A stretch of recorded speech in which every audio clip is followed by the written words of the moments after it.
was late.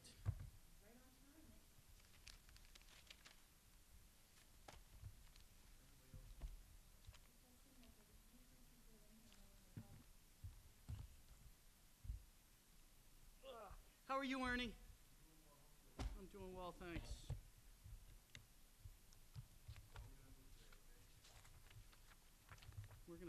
They're gonna cut everything of yours. No, we'll be fine.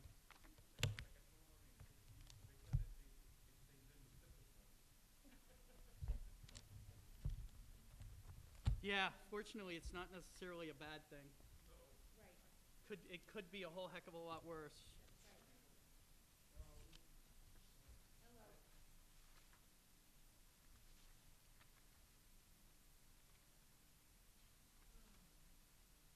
How are you, sir? I'm doing good. Nice seeing you. Sounds good to me. I'm getting very little sleep. Nice outside, Tony? Is it beautiful? Oh, good to see you. Oh, awesome. Very good, thanks. And yourself? Good. Good to hear.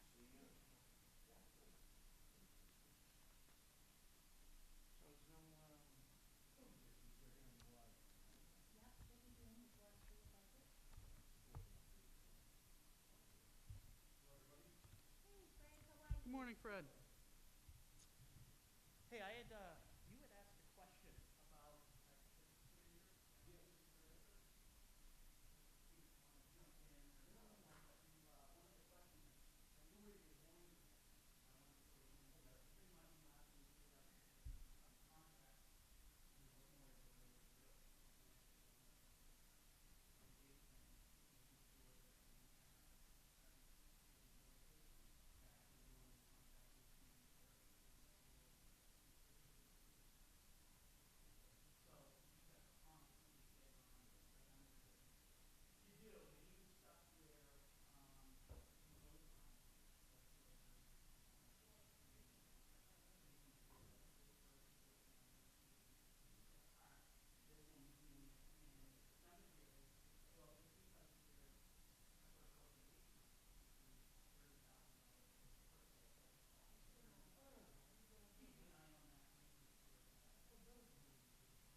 Good, how are you? What? Yeah, I heard it was really hot outside. I know. Too hot. How are you, Stephen? Good to hear.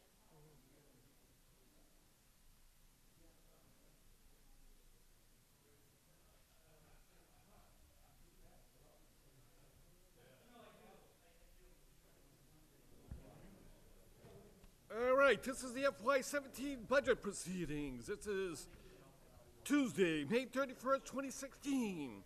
I have Councilor Capone. I have Councilor Del Sola. Here. I have Councilor DeFlorio. I have Councilor DePiero. Here. I have Councilor Hill. I have Councilor Mangan. Here. I have Councilor Matusky. Here. I have Councilor McKinnon. Here. I have Councilor Napolitano. Here. I have Councilor Simonelli.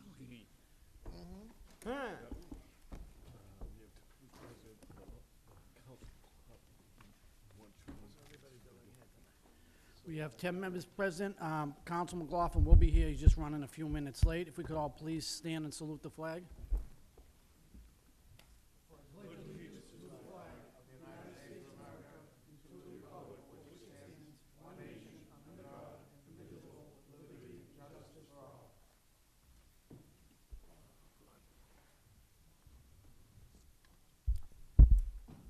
Okay, we have here listed tonight, we just have the water and sewer, and we have, after that, we'll have capital improvement. At this point, make a motion to bring Mr. LaRiviere and Mr. Renzulli up. So from move. the Water and Sewer Department. So move, Mr. Chairman. Second, all those in favor? Aye. All those opposed? Come on down, you're the next contestants. Thank you for appearing. Well, we have Mr. Demus is also, is here tonight. Just to start off, any monies being returned or anything like that, or from your department? If I do, would be probably Very, very little? Like pennies or like, no, just- I do have some money in my, I'm not under budget, I'm in contract, but I'd like to get some stock that we go, stock shop. all right. Okay, we're gonna start on page 90, and it's gonna go to 111, and Counsel Capone, you're up first. Thank you, Mr. Chairman.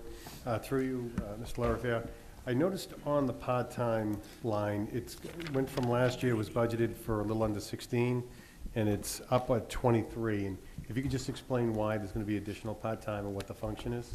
Yes, the part-time, with our software, we get our readings from, she makes the phone calls and the appointments for critical consumption. She notifies the residents or the businesses, and I need to increase her hours, and that's what that is. Okay, so it's one in place, not a bunch of part-time, just, Nope. okay. just one. And then most of the other things are in line with the prior year. Professional services, that's identical to the year before. If you could just explain what types of professional services would be involved in that? Legal fees, I pay out of that. Leak detection, on my, with the exception of the MWRA, which I do yearly, but if I have leak that I can't detect on my own, that's somebody that I call in a contractor for that. Also, I pay out of that would be, I got it right here. It also includes your software licensing as well. Yes, it does. Also, our American Water Works memberships, Okay. New England Water membership. I Right. pay one of our consultants gets paid out of professional services. With for the Bader, D'Ambrosio, Ty and Bond. Okay. And out of the professional, I don't know if you have it broken down this way, maybe Ms. Demus might have it. How much out of the professional services was for actual legal, outside legal work? I can get that. Okay, that's get fine. I don't have any other questions. Thank you very much. Thank you, Counsel. Counsel De La Sola? Yes, good evening. Just two lines here. I know personally what the sewer line cleaning is, but you're going 105,000. Well, Do we have projects going on that, the sewer line cleaning I was budgeted $105,000 last year, and being under the watch from DEP, since we took the stormwater position away, the guy retired, I started cleaning out catch basins. So I overspent on my stormwater, and I had to take money out of the sewer line cleaning to cover that. We did about 980 catch basins late last year. so it's just the catch basin itself, not the lines itself? Right. The Gold Man catch basin, Nope, the catch just basin? getting the debris out of the catch basins. And the other question was, it's not going up too much, 205,000 stormwater expenses, is that, That's right, so I wouldn't have to make a budget transaction. I'm gonna spend that. I spent 175,000 last year, just on the stormwater. okay.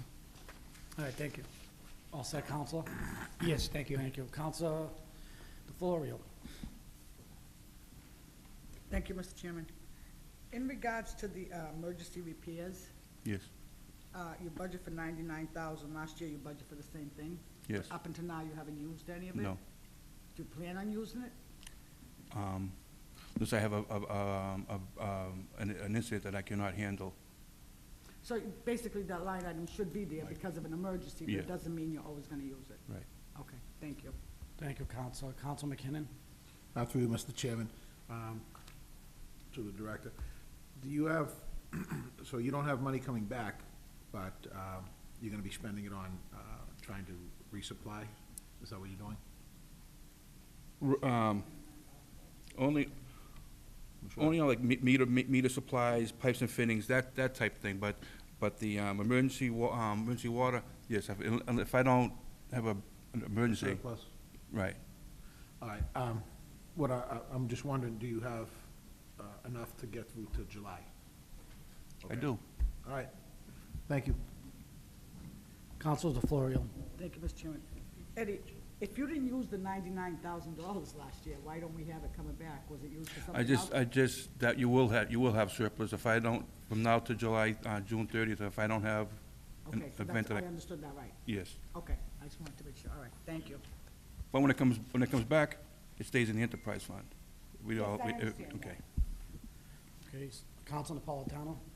One quick question, because it sounds like you've got some necessary padding in here, which I think is fine. I got no issue with that, but extra unforeseen charges? Yes. Those are, I mean, things If it's not that, an emergency, right. if it's not on an extra, in one of these line items, where exactly does that? Where is it, Why is this? our vac truck is, when it goes down a lot. That's where that money comes from to make the repairs. To like, Tri-County sand, wood, Donovan equipment, that's what I use to, when that truck goes down, if it goes down, I use that to. All right, but wouldn't that be also classified as emergency repairs? No, because I have a contract and, a water main contract, and that's what that money is for, that Oh, I see. 99,000 is for, That's why it's a flat amount. yeah. Okay, I see. All set, Counselor? All right, thank you. Yep. Counselor McKinnon? To the director, through you, Mr. Chairman, can you just explain the salaries line items? It seems like it's going up, it's going down. Is it because you're moving people in or out, or they part-time, or? We had one guy retired. I have two that are on workers' comp, and I have an open position. Oh, okay. Are you gonna be filling that open position? At the moment, not right now. And what position would that be? That would be a W-7. And what does that do? He's regular, Just a water just maintenance? maintenance, yeah. Okay. And then, so you're not anticipating that, filling that spot? Right now, as a big, no, but I'm always looking. Why I'm asking is because we don't wanna end up cutting something that Right. you may need. Right. So that's why we're asking it now. No, so- I like to keep that position. Okay. I mean, that open position. Yeah? That position is actually budgeted for. When you go to page 92, you'll see that it's actually budgeted. The decrease that you're seeing is for the stormwater coordinator. That was budgeted for fiscal 16 at $60,834. We're not budgeting for that position or to fill that position for fiscal 17. So that, taking that one position out of the appropriation That would be the deficit? is driving Okay. that deficit. Gotcha. All right, so you have two that are out now. Are they coming back? Do you know? I am not sure. Okay. And those will be budgeted? They are budgeted. Okay. We need to anticipate that they're coming They're back, coming because back. if they come back, we have to fill By those law, we positions. gotta keep them, yeah. Yeah. Correct. Okay. Thank you. Thank you, Counselor. Counselor Hanlon? Thank you, Mr. Chairman. Back on page 90, looking at stormwater expenses again. It says you had budgeted 175,000, you spent 175,000. No, I was budgeted, the reason why you see $175,000 is because I took $40,000 out of the sewer line, which I was originally budgeted as 105,000. So the budget transfer makes it 175,000. And I depleted, But you spent all of that. I depleted Okay, that, so right. My question is, just give me an idea of what you spent it on. I know it says stormwater Catch, expenses. catch basin cleaning, That's it. all catch basins, yeah. And do we do that, the city? No, I have a contract with, a contractor to do that. All set, Counselor? Yes, thank you. Thank you. Counselor McLaughlin? Thank you, Mr. Chairman. Through you to Mr. Lever. Councilor Hanlon just pointed on that, but $175,750, it's June 1st. If we have an issue, do we have somewhere that we can go ahead and expend more money into that line item Yes, with another month to go before? the end of yes, the year? I would take the sewer line. Okay, yeah, because you never know what can happen in any given day on what a catch basin, as we all know. Yes. And my only other question to you is on page 92, and Mr. Demus just hit on Counsel. it, but, Counsel, we're oh, still we go on page by 90. page, sorry? I Yeah, apologize. 90. I wasn't here at the beginning, sorry, Mr. Chairman. I'll wait till the page. All right, thank you, appreciate that. We're gonna move on to page 91.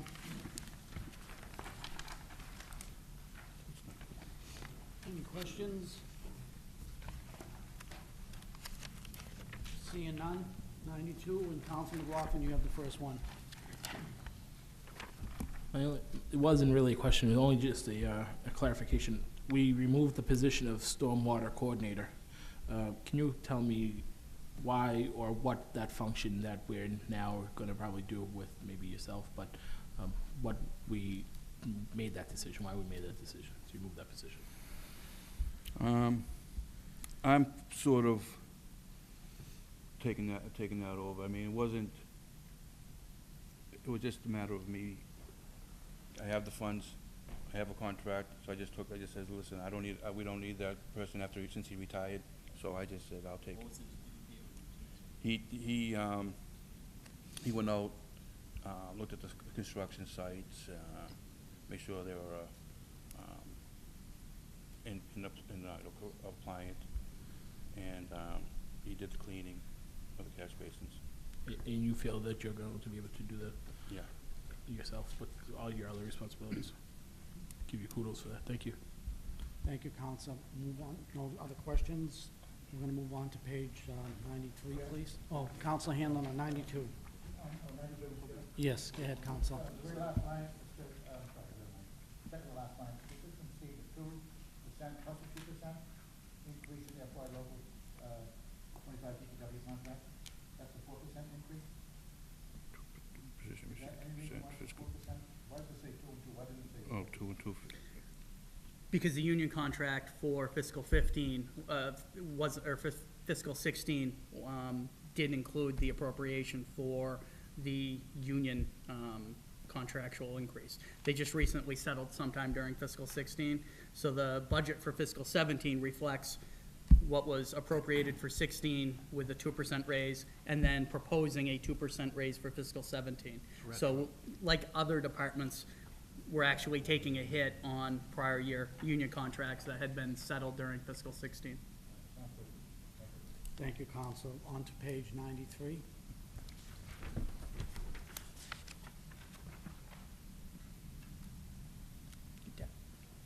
Anybody? Counsel Capone. Thank you, Mr. Chairman, through you. We've got the various dates for debt, and I think from one of the prior meetings, I think they're tied into when the funding was done. Was issued. Okay. Do we know how much in total is earmarked for debt under the enterprise budget completely? Well, under water and sewer, I guess. We do, and actually, if you take a look when we get to it on page 111 is our Okay. debt schedule. I'll reserve it for them then. All right, thank you very much. No other Thank you. questions. Thank you, Counsel. Any other? Seeing none. Move on to page 94, please.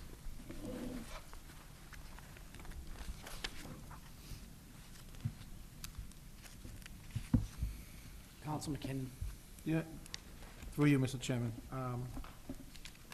This might be for Mr. Demus. Do you anticipate any of this debt coming off anytime soon, or are we gonna do anything with it, or is there any grants coming in to help with it, or? We do, and as part of the fiscal 17 water sewer capital, I've identified what we're anticipating for new debt, as well as what we're gonna be receiving through grants, such as through the MWRA. It's already in?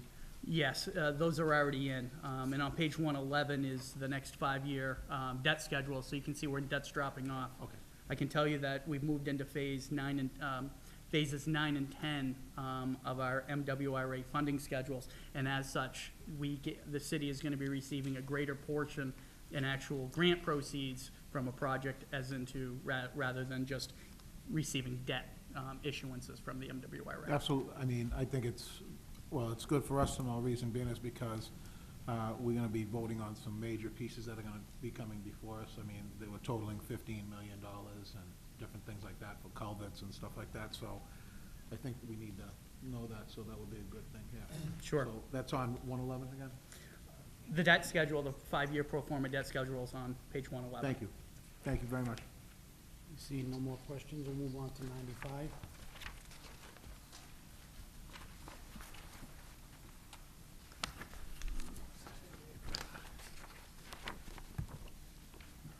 Any questions? Counsel Hanlon. Why wasn't the short-term debt for 2016 expended, or was it to be expended? It says $50,000 was budgeted, but nothing was expended. I don't even know the shot. It's one of the items that the city budgets, and if we don't need to incur any short-term debt, then we don't incur any short-term debt. In fiscal 16, we were able to issue the water sewer debt that was outside of MWRA funding with the overall city issuance. So as such, we didn't actually have to incur any short-term debt to get us through to issuing the long-term debt. So we were able to avoid any short-term interest costs. So this budget amount will be coming back? It will be being returned. Okay, thank you. Seeing no more up to page 96. Any questions on the other 76? Counsel De La Sola. Just more of a question about the second line item, safe drinking water. Just explain that, I know it's 15,000, but I'm just curious what Yes, that's. MWRA does with We safe have drinking. to, that money goes to the DEP, Mass DEP, for the Safe Water Drinking Act. That's, we get billed, we get billed by them yearly. Does that go up every year, or? Yes. It does, okay. I'm just curious what it was. Yeah. Thank you.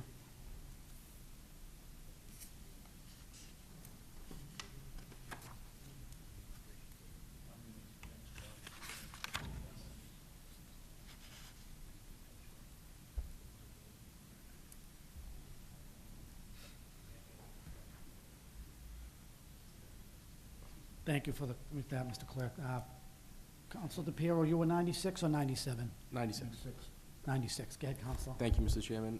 Mr. LaRivia, can you just explain the leak detection line item, because nothing was expensed in FY16? I did spend it. Okay. Yeah, Prowler, Before this was written? no, After I I moved. I'm mandated to do the whole city. They canvassed the whole city.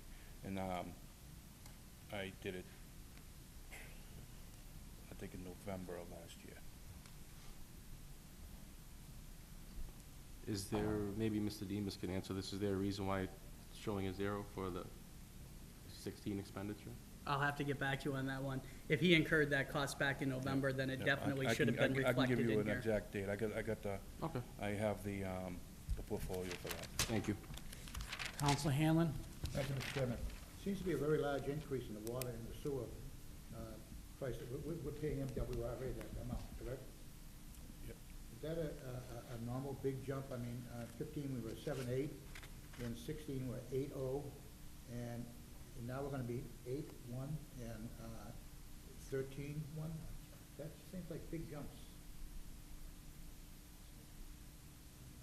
The assessments we just received. Right, right. The assessment did go up 3%, 4%.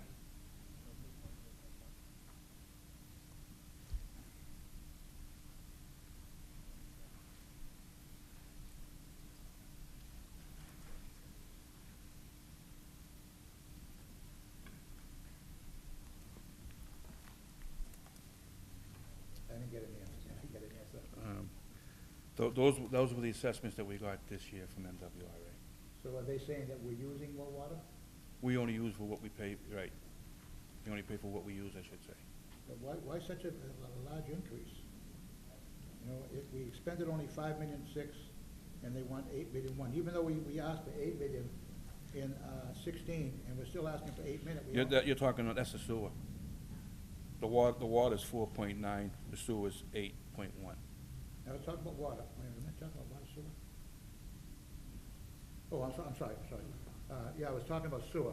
Yeah. But also the water went up $1 million too, $1.5 million. Right. So is that a normal thing for them to do? They go up every year. Okay. Counsel, if I may, like I said, I don't know Okay. what I'm looking at, if I'm correct, just from the chair. That's it, believe the amount you're looking at is the expended amount, so they haven't finished, right? So that's certainly, that number's gonna be added to, correct? Mhm. So, you know, it's 3 million, say for instance, the water, it's 3,245,000. Certainly, it's not gonna be around that, it's gonna be closer to what the 4,636 number at some point, when, you know, I'm sure the final water bills and stuff like that go out. What do I have up to, I just built out today, May. I still have June in the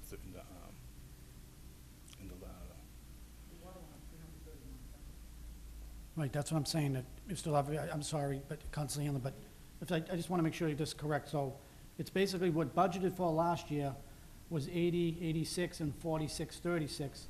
We're only going up to 49, 67, and 8173, so the sewers, looks like it's a little under 100, and the water is about, you know, 330,000, something like that. So. Yeah. I'll say, Hanlon, I don't know if that answers your question, so it's, go look at the budget amount, you're looking at, maybe you're looking at the expended amount. Expended is, they're not complete yet, because, remember, this was done in March. Mr. Chairman? Go ahead.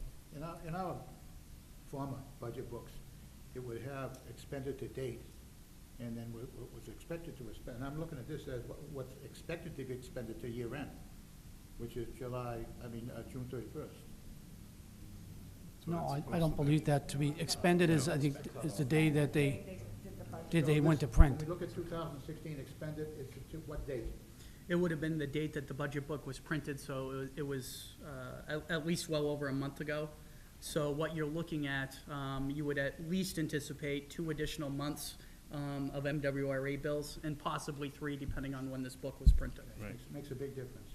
Okay, thank you. Thank you, Counselor. Thank you, Chairman. Counselor McLaughlin, then Counselor McKinnon. Thank you. Counselor McLaughlin first. Couple of questions, Slavia. MWR leak detection, you said that is for water main?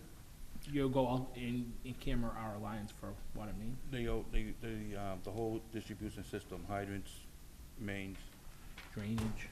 no, just the water. Just the water, okay, that was my question. Second thing is, I also kind of touch on the same subject that Councilor Hanlon just touched on.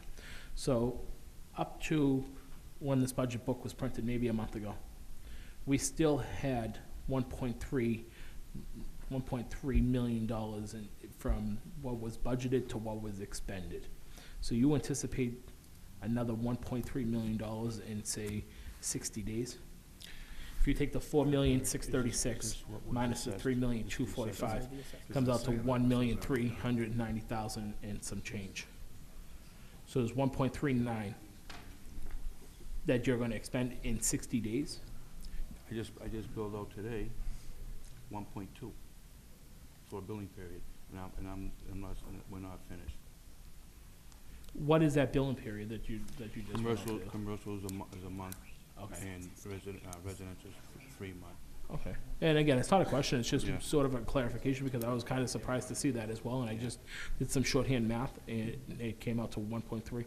And the increase from last year to this year is 331,000, Right. around $36, And that's- which it seems sort of that's a reasonable. to be 3%. honest. No, Yeah, it seems reasonable, but the 1.39 was what I was questioning was, but if you just did the last 3 months, that makes sense. Thanks, Larry. And the amounts that you see for those 2 line items, those are actual assessments that the MWRA provides to us. So the numbers that you're seeing came straight from MWRA, they weren't our forecasts. Through you, Mr. Chair. Okay, so can you just state what rates the rates are right now for water and sewer? Uh, And what are they anticipated to be out? I want this for the public. I know, but I want this for the public. Oh, okay.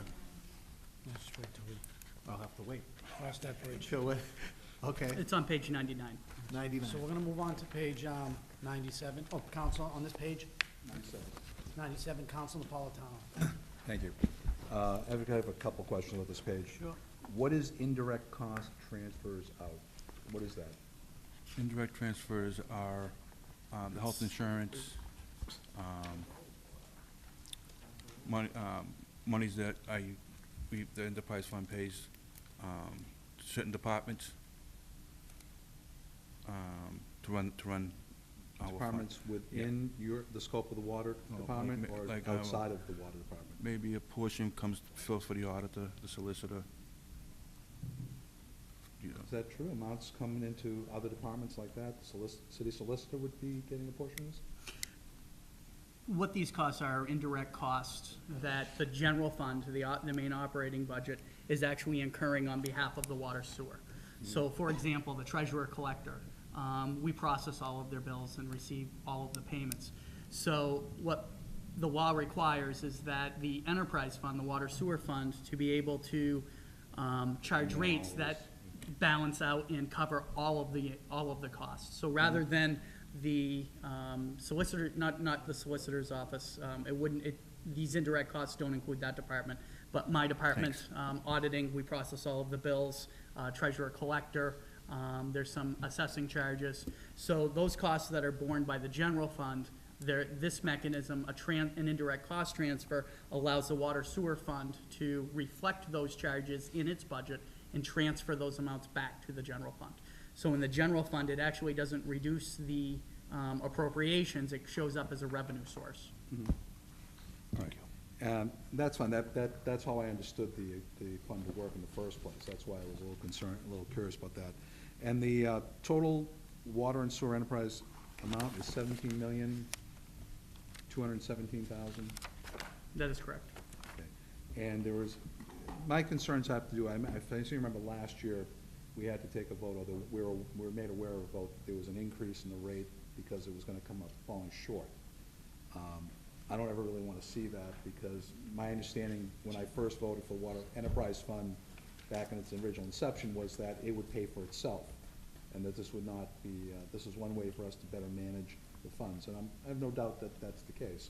But again, I just wanna make sure that that is the case.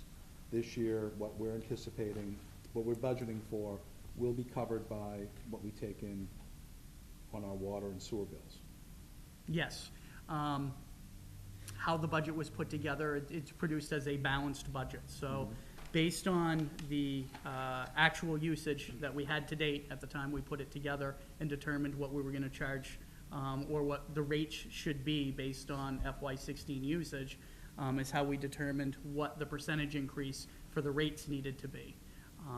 We noticed an increase in usage, I think directly through the water sewer department working on identifying leaks and addressing them proactively. So we're actually seeing usage go up and actually our water loss go down during fiscal 16. So all very good things.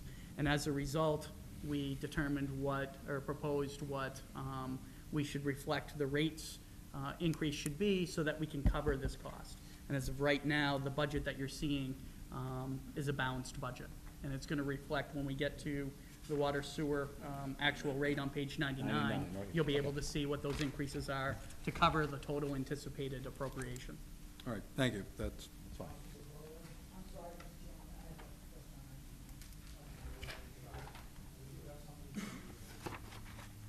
question. 97?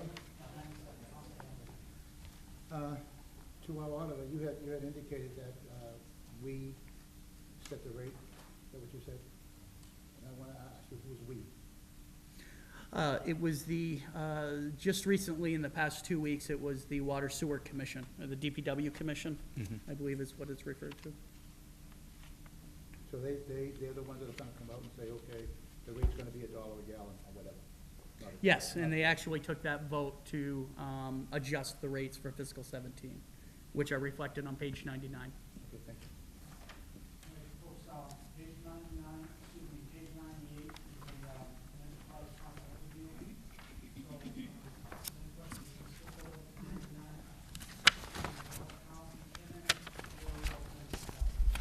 Through you, Mr. Chairman. This would probably go to Mr. Demus. So the Water Commission, touching on Mr. Hanlon's last comment there, the Water Commission, they set the rates? Yes. Okay. And they're anticipating it going up, how much? 2% increase, 2%? yes. And that is coming from, a mandated from MWRA, or is it from just us? No, that's not mandated. It's determined internally for the city to identify what our expenditures are gonna be and what we need to generate in revenues for those services to cover those costs. In the past couple of years, I believe the past 2 years, it's been a 7.5% increase, recognizing the deficit, the structural deficit you had from revenues versus expenditures being lopsided. Because of those two significant increases over the prior 2 years, as well as the improvements that the Water Sewer Department has been making in identifying water loss, and doing a very good job in capturing all of the actual usage, we are able to determine that rather than a larger increase of, 5 to 7%, we believe that if things are consistent, and the Water Sewer Department is functioning the way it's been functioning during fiscal 16, that it only indicated a 2% rate increase was needed. Okay. Because, like my colleagues from Ward 1 said, basically, when we voted on this, it was supposed to be self-sufficient. So right now, we keep it means, exactly, self-sufficient means your water bill's going up. And, it went up 7.5, you said, in FY 15? As well as FY 16. And- It was and 2 years FY in a row. Okay, and it went up then, and now we're gonna additionally tack on another 2%. Yes. And do me a favor, can you just explain 99 for me? And the rates, the usage rate? Just so the viewing public can understand what they're looking at now. 'Cause Okay. it seems like it's going up like 12 cents on both of them. It's different. Oh, okay. The first section, the top part is the quarterly billings. The bottom section is the monthly billings. Mhm. And if you're looking right up at the first section, depending upon the amount of usage, there are different structures. There's a different rate structure. So step 1, 2, 3, 4, 5. Exactly. So if you look at step 1, your actual rates for fiscal 16, on the quarterly at the top of the page, your existing water rate is $2.24. It's being proposed to be increased to $2.28. Okay. Sewer bill for fiscal 16 at that usage level is $6.11. Sewer bill for the same rate would be $6.23 for fiscal 17. So it would go from a total $8.35 combined rate to $8.52. And that's per cubic feet, correct? Per cubic foot. Of usage? Yes. So if you were using 30, say, that's the number in the book? That's a billing unit. That's actually 3,000 cubic Okay. feet, 1,000 to 3,000 So cubic. 3,000, then 1,000 to 3,000, then the next step would be 31 to 60. Next step would be 61 to 90, Yes, and then 91 to 240,000, right? yes. Anything over 240 would be, you're paying a chunk of change now. So you're gonna be paying 16.48 in fiscal 217. So it's going up substantially. It's, it's went up 7.5, and now it's going up another 2%. That is correct. Okay. As your expenses And that- increase, but- you need to generate the revenue. But what I'm trying to say is, the expenditures of expenses, I can remember when there was 3 people down there. You know what I mean? How many people are in there now? I got 7 on the roll, but Yeah. since I thought you got had 17 Total. Okay. total, but out on the road working, since we bought that gate turner, Yeah. we've been going around the city, and I'm taking the old gates out, broken gates out. Sure. And I'm repairing those broken gates. Yeah, yeah. I'm taking out, if I I want you to explain. have a leak, Because we're raising. if I have a things up. leak and it's a lead line, I'm taking that lead line out, Yeah, you know? and that's where the expenditures are starting to come out. Okay.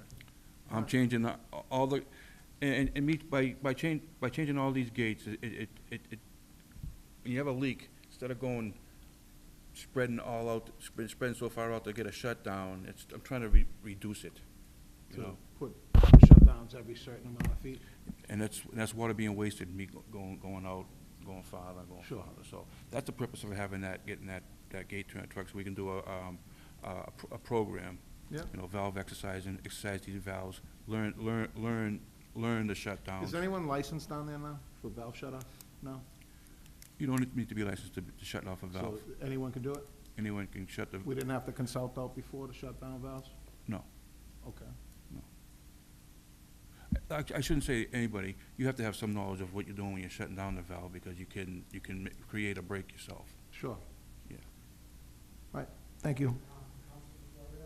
Thank you, Mr. Chairman. Are we still using private contractors if water line breaks, or you're doing it mostly in-house? Mostly in-house. So we're saving on the private contracting part.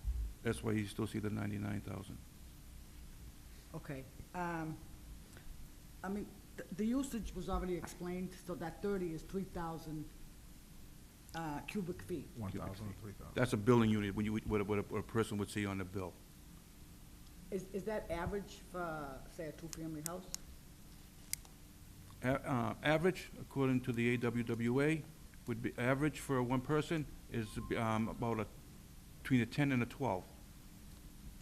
So if you have 5 people living in the house, you're gonna be paying, instead of $8.52, you're gonna be paying the $11. Well, you'll be paying roughly between 10 to 12 times how many people you have in your house. So you can't afford to be clean anymore. I can't wash my floors every day. I mean, the more basically, I understand the more water you're using, you're going up on the rate, plus everything else. And I mean, I don't mean to be rude in any way, but I do use a lot of water, but I do use it to clean it. It's like I clean the sidewalk. I hose the sidewalk. You know what I'm saying? So it's almost we're telling people to be dirty. I've been looking into ways to conserve water. And one of the ways if you want to use water to wash your floor, instead of letting the water run to get hot, capture that water. You know, before you take a shower, all that cold water that are going down the drain, save that water, and you can have that water to wash your floor or make your pasta. You know, so there's ways that we can. I'm working on ways to I'm gonna have you up to that, educate because some people. I did speak Educate. to you in regards to that before, and I wanted to wait for the budget to be through and then maybe have you come up and explain it to the Everett residents on ways of saving. Yeah. I did meet with you, and I do Yeah. understand that. But I still feel that this is very high. And I mean, I know it's not our fault, it's MWIA, I understand. But we've got to find a way to figure this out. I mean, because if this continues, this is gonna be more than a tax bill. The water bill will be more than a tax bill. And, you know, we're basically saying to people, don't use it. If you use the water, you're gonna pay for it, which we understand. So you're basically saying, well, Kim, we don't want you to be clean. You know what I mean? I mean, people gotta clean, you gotta take showers.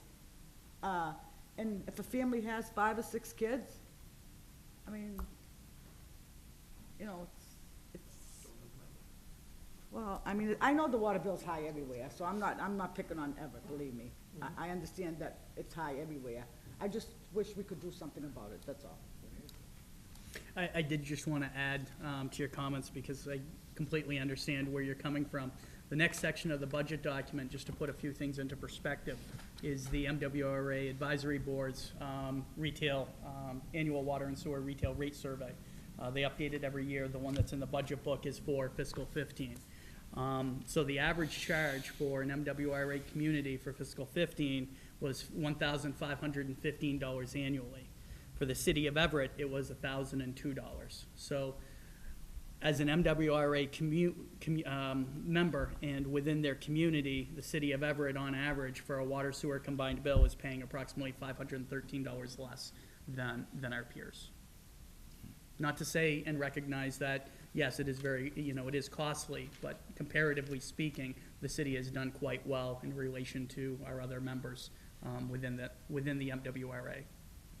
Oh, no, I understand that. Just by fixing the water lines that are leaking out in the street is gonna make a big difference. I understand that. That's why I was for the water enterprise, but I'm just saying, you know, this can't keep going up 4%, 5%, 3%, 2% every year. And I understand the cost of living goes up, everybody has to get paid, and I understand. But I'm just saying for the future, we need to work on something to see what we can do, to get this down. Thank you. Council Capone? Thank you, Mr. Chairman, through you. So if I heard correctly earlier, we've got the quarterly and the monthly. The quarterly is residential, monthly is commercial? Is that the differential? Yes. Okay. And with regards to the usage amounts, where you jump up from each step, does the MWRA differentiate between levels of water that we use as a community, or do they have a set rate of whatever? No. It's a set rate per cubic foot? Yeah. All right, so one of the things you could be doing here is, as the rate goes up, you're trying to maybe get people to conserve a little bit more, to think about it, because the more water you use, the more expensive it's going to start to escalate up.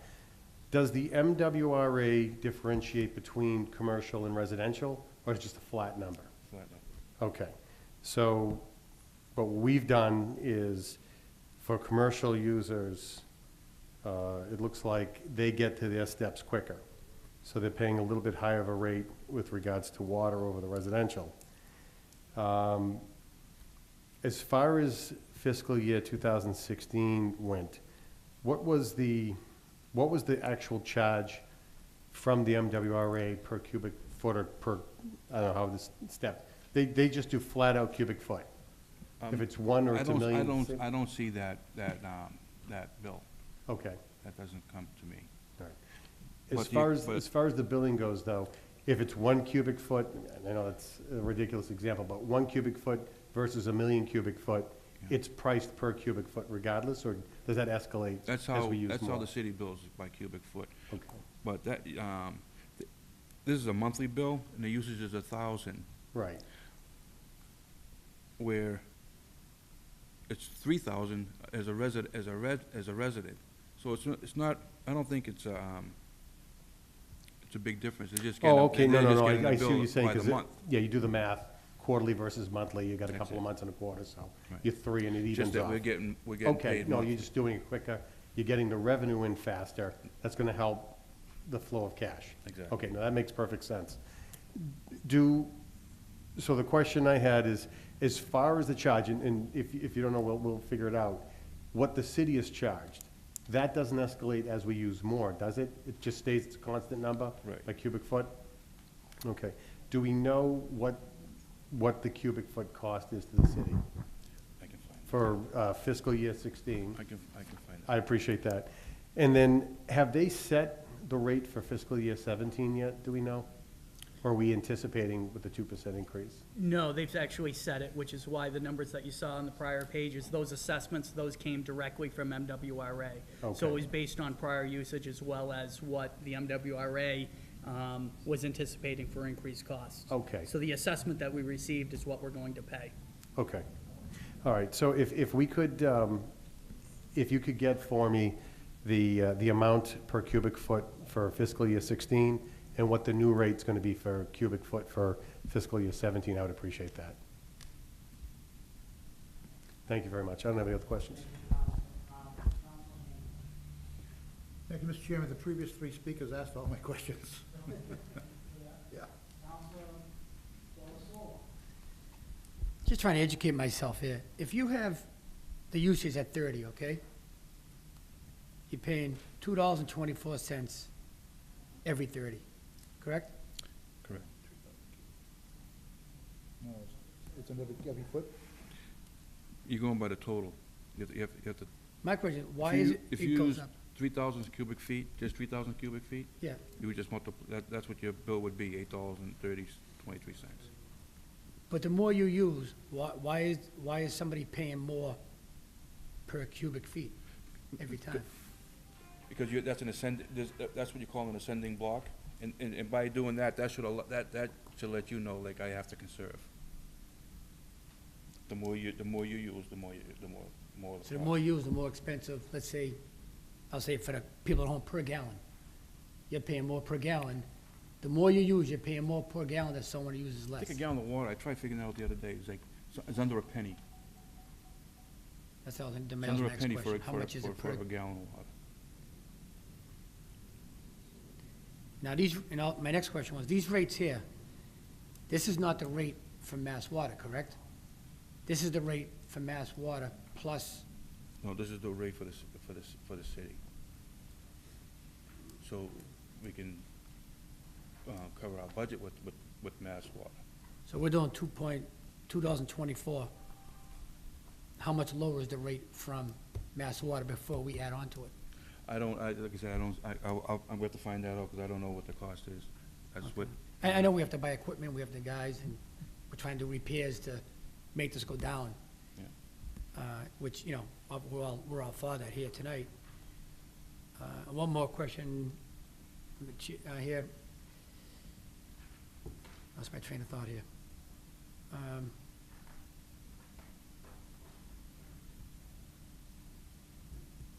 I'll get back to you another page. Thank you. Yes, I am, thank you. Thank you. Counsel McLaughlin? I have a couple of brief questions in a statement. As Council Delasola said, so you're using more per cubic foot.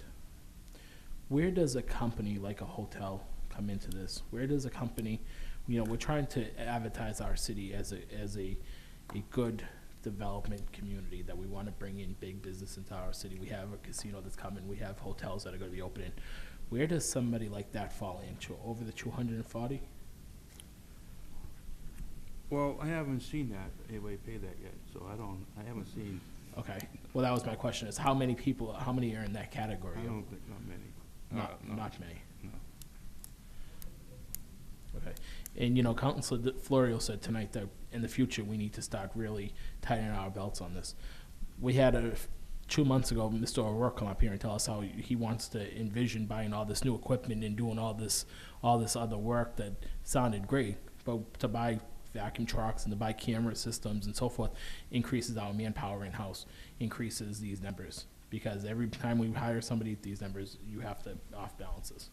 So, to say that we're going to tighten our belts in the future and we're going to think about what we're going to do in the future, I don't know if it's too late tonight to start thinking about what we're going to do in the future.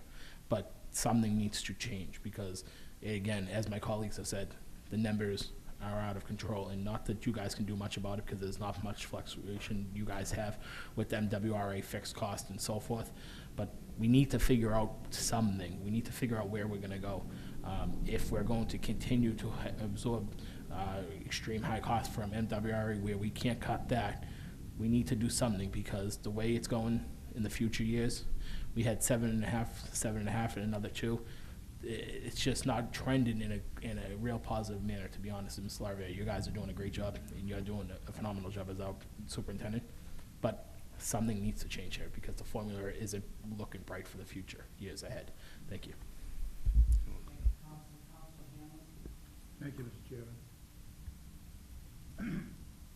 Based on what my learned counsel was talking about, the cost for step 1 in the water in 30 units, are we gonna get billed at $2.24, which we are? This is the new one?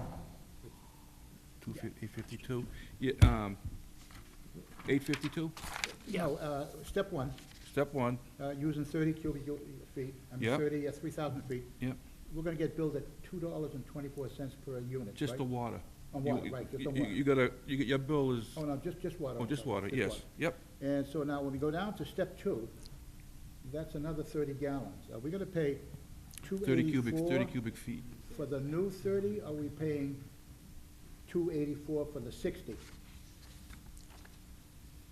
You'll be paying 284 for the 60. For Counsel, the 60 gallons? Counsel, I'm sorry, I didn't mean to interrupt, but just so we're clear, you're looking at 16, we're actually looking at we should be looking at 17? Sorry, 17 what? Yeah, so I'm saying, because the numbers you were reflecting were based on 16? No, I'm just looking at, it's okay. No, I'm saying, because you had said the word that we're going to be paying, which means No, in I'm the just future? asking a general question. Oh, that's all, okay. That's all. And so then, if we come down to the 90, if we use, that's 342? That's for the all 90 units? Yep. So if we went, that's $370 and whatever, 90 cents, I think. And I did it by the 3, it comes out to $254. So we're gonna be charging we're gonna be charging for the first 30 gallons, first 30 units that we use, we're gonna be paying $3.42 instead of $2.24? For the first 30 is $2.24, Right, but Right. if we only use 30, if you only use but 30. if we use 90, If you use 90, what are we gonna pay for the first 30? $2.24, Still $2.24? $2.24 Okay. for that 30. You're gonna pay for the next 30, you're gonna pay $2.84, Got it? and for the next 30, you're gonna be paying So it's $3.42. $2.54 rather than $3.07. Mhm. Okay, that's a good question. Okay, thank you, thank you. What I forgot earlier, I just remembered it. I know this rate's going up, but it is going crazy. I know we talked a couple of years ago about the water and source separation, on the billing. Because like we said, you water your car, you're getting charged for the sewer. Mhm. And the sewer right here is 3 times the amount of your water. Mhm. Is there any plans in the future to, I know some cities, some towns do that, separate it? I mean, I'm using water, and it's only costing me $2.28. Right. I'm just dumping water back into a sewer, and it's costing me $6.23. We can have that discussion another time, and I can explain what would happen if you didn't want to pay the sewer. If I don't want to pay the sewer? If you don't, because we're still using the water, MWRA's still gonna charge us the sewer. So if we don't pay the sewer on the water that you're washing your car, Right. who's gonna foot that bill to pay the sewer? If everybody they wanna pay the sewer by washing their car or watering their grass. Are there some areas that have the separation? That We don't, have a water bill and a sewer bill separate? right, but then we're still getting charged the sewer. So as a community, we would have to pay, all that money would get spread out across the community. And with a person who is not doing that, and he's conserving water, saving water, by the ways of maybe rain barrels or whatever, it's defeating the purpose, because he's gonna have to pay for that. You know what I mean? Is that how the other cities, is this what happens in the other towns? Well, other towns have done it, and they've taken it right back up. Take it back to where we are now? Yeah. I mean, it's just my thought here. I just don't agree with this, how the water goes up for the more you use. That's like going to get gasoline, you pay $2 a gallon. If I get $5 of gas, Yeah. at $2 a gallon, I'm happy. If I get 20 gallons of gas, I gotta pay $3 a gallon? It just, I know we can't do anything about it, it's the way it's set, but if you use 5 gallons or 100 gallons, it should be $2.24 per gallon. Not go up because you use more. That's just, if you have a business or a 5-family or 2-family, I mean, I'm not, I don't. I understand you. I live in Everett. Yeah, I know. All right, thank I you. understand you.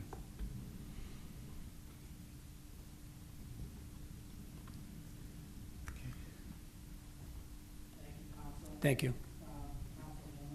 Thank you, Mr. Chairman. This building, we have several toilets and several water bubblers and everything. Are we going to get a water bill for this? Does the city get a water bill? How does that work?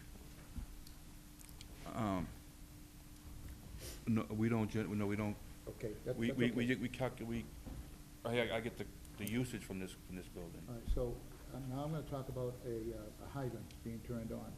You can put hundreds of gallons out of that. Wash the streets, a leak, and especially if there's a fire, thousands of gallons. Yeah. How do we determine how much water is used? Is there a way to do that?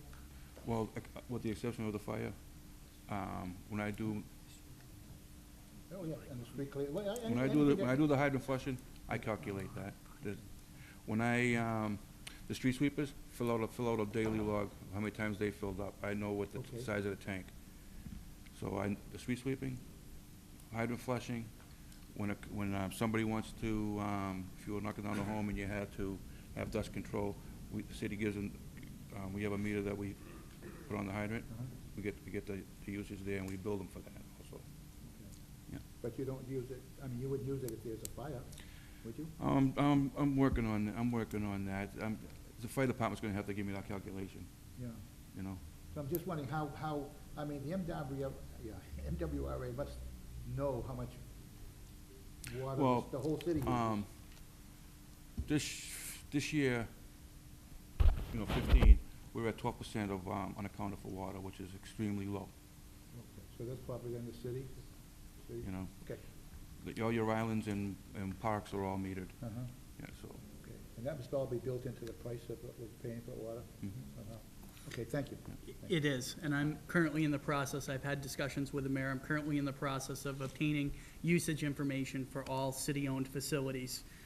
Because although the city is not receiving a bill, at the same time, they're not charging the water sewer department any rent on buildings or any property taxes for all of the infrastructure, like we would normally do. So one of the things the mayor and I had discussed is to take a look into a comprehensive rate study and analysis of how we're operating and structuring our rate structure for the water sewer department, to see if it still makes sense to do it the way we're currently doing it, like most other communities do, or is there some type of imbalance that maybe we can address in the enterprise fund? Okay, thank you.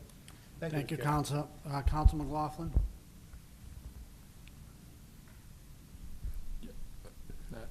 You know, I'm gonna pass. I have a lot of questions I could ask, but I won't tonight. I'll pass on this. Thank you. Thank you. Counsel DeFlorio? Thank you, Mr. Chairman. Ernie, I know when this was started, because I mean, I've been here for a while, and I understand that this is like a business, starting a business. So we had to buy a lot of equipment, and unfortunately, someone has to pay for it, and it's the water rate. So I understand why the rates are going up, but what I'm saying is, I think the investment's already been made as far as the equipment. We've already invested all that money, so I'm hoping that we can work on, nothing ever goes down, I know that, but at least keeping it stable. And I understand whereas before, because a lot of people now are confused, they're saying we should go back to the old way. But going back to the old way was kind of not fair, because people that were using a lot of water, it was going on the tax bill, and everybody was paying for it. So if people weren't using enough water, they were paying for the people that were using a lot of water. So I'm not against the water enterprise, I never have been. I'm just saying, and I'm sure you're working on it, where we do find a way that eventually, at least it will stay stable, because I don't care what anybody says, nothing's ever gonna go down. don't You know have what- employees get a 2%, 3% raise, this is gonna go up. Somebody has to pay for it. I The don't know- insurance goes up, this is gonna go up. So, I don't know what the old way was. the But I- old way was that it went on your tax bill. There was Oh, no water okay. enterprise. Okay. So people were getting an Okay, average yeah, no, I water understand, bill, yep. there was no breakdown. There was not 30, 60, 90. Everybody was getting a water bill, and whatever was short at the end just basically went on the taxes, Right. and it went against the people's tax bills. Yeah. So if I was using 90 cubic feet and one of my colleagues using 30, I paid the same. So that's how it worked before. So, but I just wanted to clarify that, so, thank you. Thank you, Counsel. Counsel DePiero? Thank you, Mr. Chairman. You stated previously that the DPW Commission sets the rates, correct? To your knowledge, do other cities and towns use the same kind of rate system where the more usage, the larger the rate? They all do. Okay. Yeah. Because I know I've seen other cities and towns that, they actually want a system like this because unfortunately, like prior to our city's trash barrel program, the citizens such as the elderly and people that you don't want to burden aren't paying what they should be paying. They're paying more to encompass that big chunk. So the system works for some, it doesn't work for some, and vice versa, and what can you really do, is what I'm trying to say. Yeah, I understand.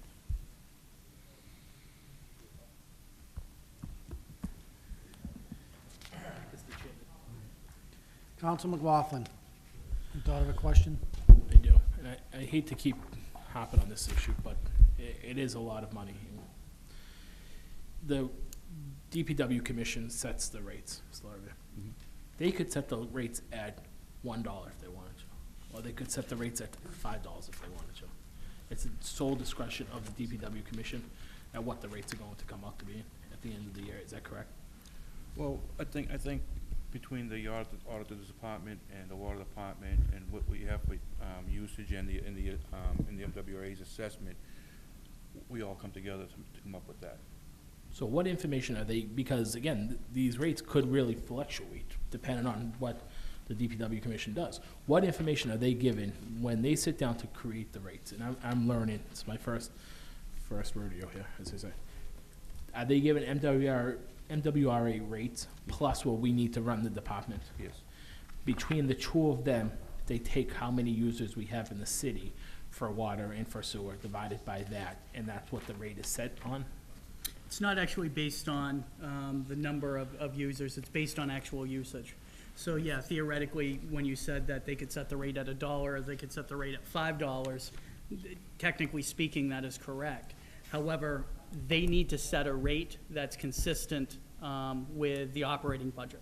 So if we have anticipated costs of $17 million, the rate needs to be based upon what the estimated usage is gonna be, which is gonna be your current year, plus a little forecasting to see where you think you're gonna come up at the end of the year, multiplied whatever, and that usage is gonna be multiplied against whatever the rate's gonna need to be, so that you're presenting a balanced budget, so that you're ensuring that whatever you're generating for charges are going to cover, at least at a minimum, the total amount appropriated for that fiscal year.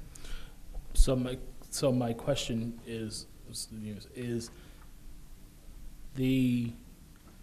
instead of us, say, per se, cutting a particular line item in the water sewer enterprise fund, whatever that may be, we could say we want to cut back the rate to $1.28.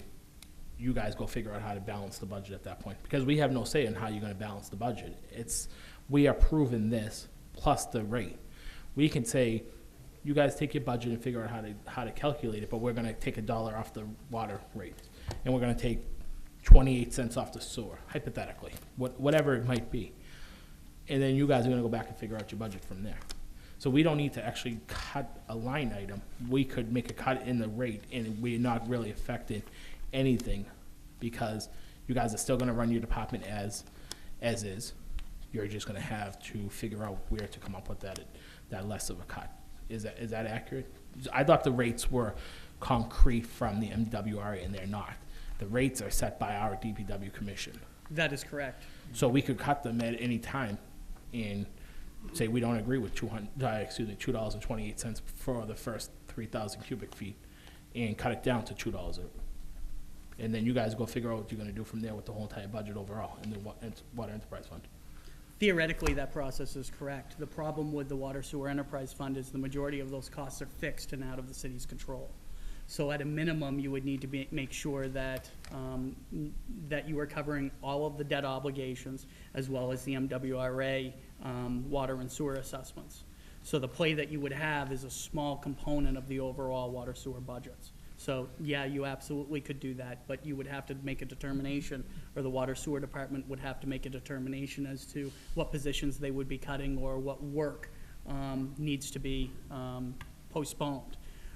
You had mentioned earlier that I believe it was Mr. O'Rourke came in with a number of projects equipment requests. What I can tell you is. Well, not even requests, just ideas, and they all sound good. And again, it's all good planning and future forecasting, but we really are, I don't want to say we're doing something wrong, but the numbers are high. And, you know, we all live in Everett. All of us are facing the same situation. So it's not like anybody's not dealing with these numbers in their own personal households. But it's just, the numbers just aren't good, to be honest. They're not. I completely understand your point. Where I was going with that is the equipment that Mr. O'Rourke was in here talking about, those pieces of equipment are not included in what has been being requested. Because you're right, we have to find areas that we can actually, to save money. Because the significant problem that the city is currently facing is a very aging and deteriorating infrastructure. And so that's really where we want to focus those improvements that Ernie was just speaking about. Finding those areas where those water leaks are, and trying to make sure that we have the most efficient infrastructure system that we can have. Because that's really where your potential savings are gonna come, by being as efficient as you possibly can. So the focus right now is to address the aging infrastructure, because the age is the age. Sure, and, you know, we're going to do that, right, with $5 million that just came in from WIN. That's the first time that we've had $5 million for infrastructure improvement. Still, in a hypothetical scenario, can you tell us what we would be looking at next year for our forecast? At this time, I could not. You could not. All right. I mean, so I'm just trying to figure out where we're going for next year or for the future years, because 7.5, we keep going at 7.5, we're gonna, people aren't gonna use water. Rose is right. Councilor DeFlorio's right. It's sort of getting unreasonable at this point to use water in the city of Everett. We have no wiggle room with the MWRA to go back and negotiate rates, right? Those are concrete numbers that come out of MWRA, and we can't. That is correct. We cannot discuss those with the MWRA, whether water is sewer, correct? Quite, yes, you're absolutely correct. And one of the things that we wait for before we start even trying to forecast what the rate for the city of Everett should be is what the assessments come into us from MWRA, because that's the most prominent or determinant factor from MWRA assessments as to what the rates are going to need to be in the subsequent year. My last question to you, Ms. Larvis. In some towns, Middleton and others up in the North Shore, they have bans on being able to water their lawn and so forth. You can't sprinkle, you can't use the irrigation twice a day, you can only use it once a day, those types of things. Have we looked at being able to, and I know there's not a lot of lawns in the city of Everett that are using irrigation. I know North Everett, the nice part is really affected by that, but have we looked at those different types of secondary options to be able to cut down on some of this usage? Those towns in the North Shore are, and there are other towns that they have bans because they pump their water. They don't buy water from MWRA. So that's why they're conserving. Okay. I don't think we can tell anybody if they're willing to pay for the water that you use, that you can't water your lawn today. I don't think we have that. So the only reason a town like Middleton or others are able to do so is because they're pumping, so they have the right to be able to say you can only do There's it once a storage day. tanks. They have to make sure they have enough water for fire protection. Okay. Thank you, Mr. Larry. Thank you, Mr. Chairman. Council DePiero, last question for this page. Thank you, Mr. Chairman. I just wanted to kind of clarify something. I don't want people to think that, the city could just all of a sudden eliminate the rates and make it a lot cheaper, because the idea of an enterprise fund is to be a balanced budget, and the money would have to come from somewhere. You pay a little less in water, the money has to come out of somewhere else, and would it come from taxes? Somewhere. The fund needs to be paid for, and yeah, your water bill may go down, excuse me, but it's gonna be paid for somewhere else, and I don't want people to think that we just have the authority to do something like that. Thank you. And just also too, just for clarification, we don't have any authority, the city council, to over setting those rates and stuff. The commission sets those rates and everything else, and we, as a city council, we don't have any jurisdiction over going down there and telling them that they have to set rates. That's strictly up to them. So we would be overstepping our boundaries if we did this. That's more of an executive thing that comes, and it's not through us. But we're gonna move on to page 100. Just the next couple of pages, this seems like there's facts and stuff. 101, 102.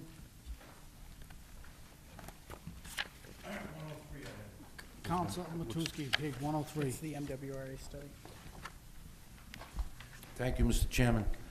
I was just curious, I noticed on page 3 of 100, the senior citizens low-income discounts.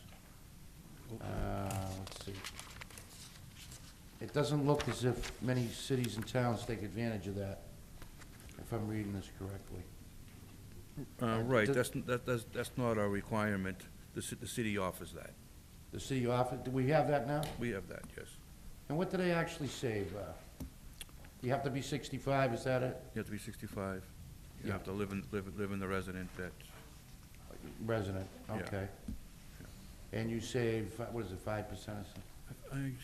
you know what, I'm not even sure. Yeah, I have it at home, but I was just curious. So we do take advantage of that? Yes.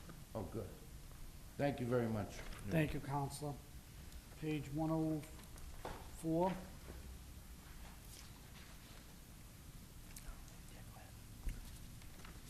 $105.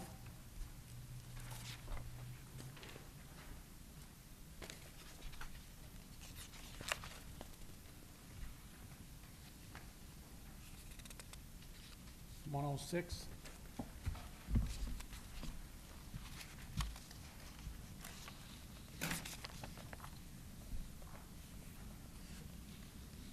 Demus, you wanna? I just wanted to add, this section through page 107, these are just excerpted pages that I felt were relevant for this discussion purposes. Thank you, I appreciate, because we normally don't have this, but this is good that you provided it to us. I don't remember seeing this in the past like this, but this is, gives a little bit more explanation. And I just wanted to note that this is just a handful of excerpted pages. I actually have the complete document electronically, so if any of the counselors would like the complete document that the MWRA puts out, I'd be happy to provide that information as well. Thank you very much. Okay, page 107.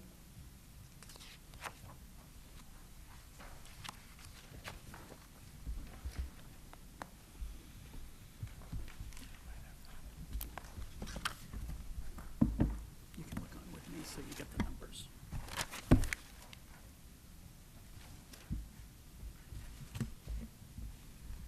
Seeing none, page 108.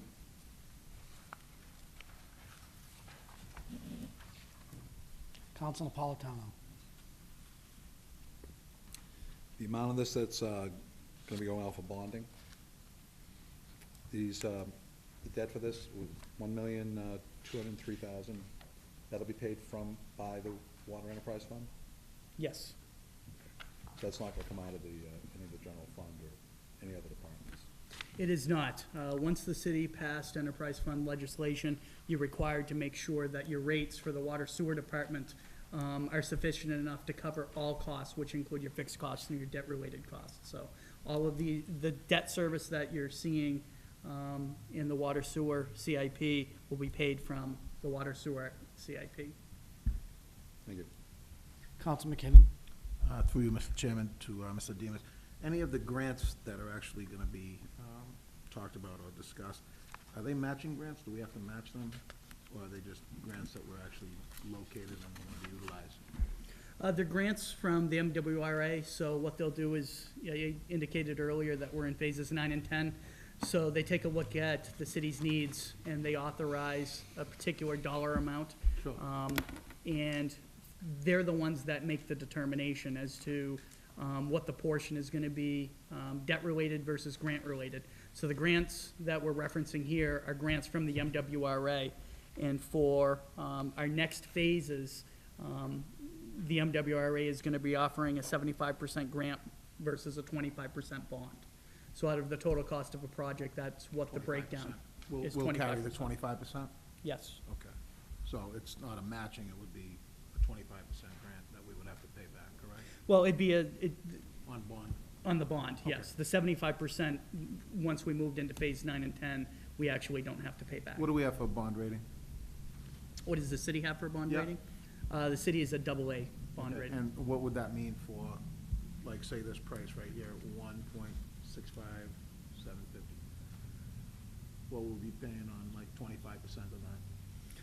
Well, our bond rating actually is very important for debt that's financed out of the general fund. But for the majority of the debt that's in water sewer is funded, we don't actually go out onto the open market for our infrastructure stuff through the MWRA. Sure. So I just wanted it you to ranges from explain it. 0% to 2% is what the MWRA provides for us. So it's very favorable. So that'd be a 1% or 2%?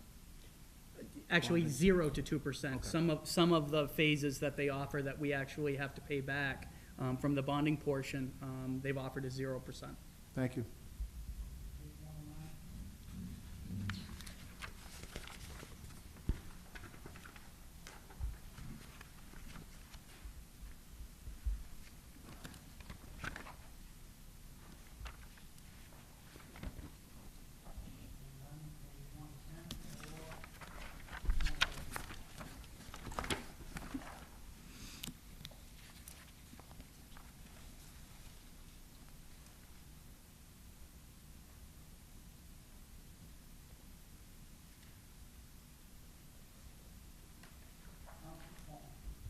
Thank you, Mr. Chairman. On page 110, there's a bond, probably about a third of the way down.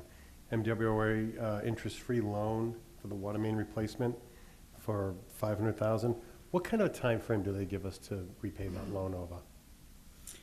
It could be anywhere from 5 years to 20 years, depending on the amount of the debt. Okay. So they determine that on a case-by-case basis. Remains interest-free throughout the entire duration of the loan? It does. Once they issue us and we execute an agreement with them for an interest-free loan, it remains interest-free until we have paid back the loan in full. Okay, thank you very much. Thanks, Jim. Thank you, Counselor. Any other questions on 110 or 111? Counselor Hanlon? I have a question on page 104, sorry. 104? Yeah, that's fine. Very quick question, Councilor Tucci touched on it a little bit about the senior discount. Senior citizen, Right here, discount. attorney. Just want to know what the senior citizen discount, up to the, right, it says 15 for 2014 and 16 for 2015. What do those two figures mean?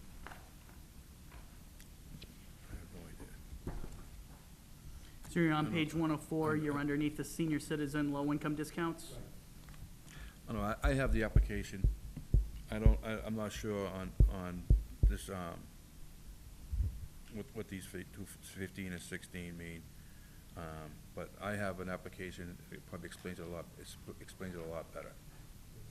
And I can give you that. Well, I'm looking also down the column, it says 15 whatever, then it says low income discount. Thank you. It's 7, and it says both is 9, but to me, that should be like 22, and then it says neither is 29. What does neither mean? I'll follow up for you on Okay. this study, but I believe what it's saying in this section, this is a system-wide MWRA study, and I believe the numbers that they're referring to are the number of communities that partake into these particular categories. Okay. The first column is fiscal 14, and they include it as a comparison, and then fiscal 15 is their most up-to-date information. So this is, it does say MWRA system-wide summary data.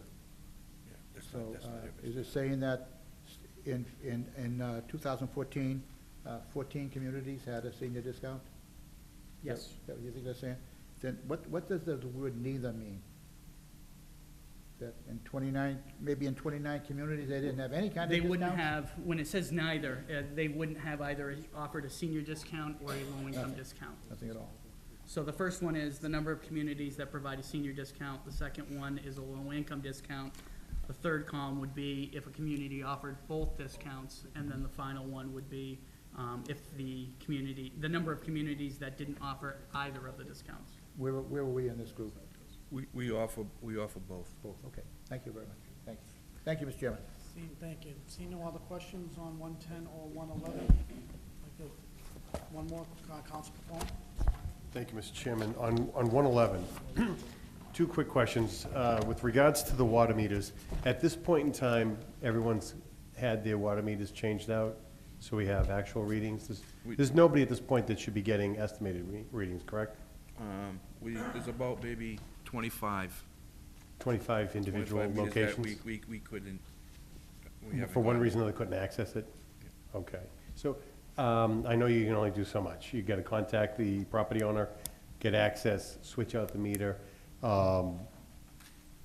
What's the game plan in terms of trying to get those 25 done? What time frame do you think you're looking at? I know you need compliance.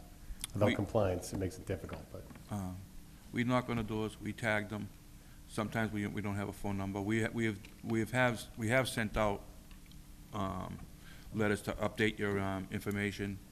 And if it's not owner occupied, the tenants aren't gonna let you in. So Of the- of that's those where our issue is. of those 25, how many of them are not owner occupied? Best guess. I don't know that. Okay, it's probably a large number, that's Yeah. why you can't get access. And then the only other question is to follow up on the one that I asked earlier, what our total indebtedness is with the Water Enterprise Fund at this particular point in time. I see the categories for the various years. This is projecting out to 2020. So if I'm reading this correctly, we're looking at, by the time we get to 2020, we're looking at roughly about 17 million? Things will probably be retired during the timeframe, but They will be retired. okay. Where do we sit right now at this point? Right now, Yeah. if you included what we're forecasting in the $1,065,000, Yeah, we'd be looking at $17,075,000 roughly. at present time. So that final column is the total for all years. So this final column, what I did was so that this page didn't go on to 2030, 2040, it printed out better. I included the first 5 years in detail. That final column is the total amount, which includes our debt all the way through until it reaches maturity. Okay, so if we went with, through this fiscal year, 2017, the one coming up, are we looking at just those two columns, close to 3 million, or is it more than that?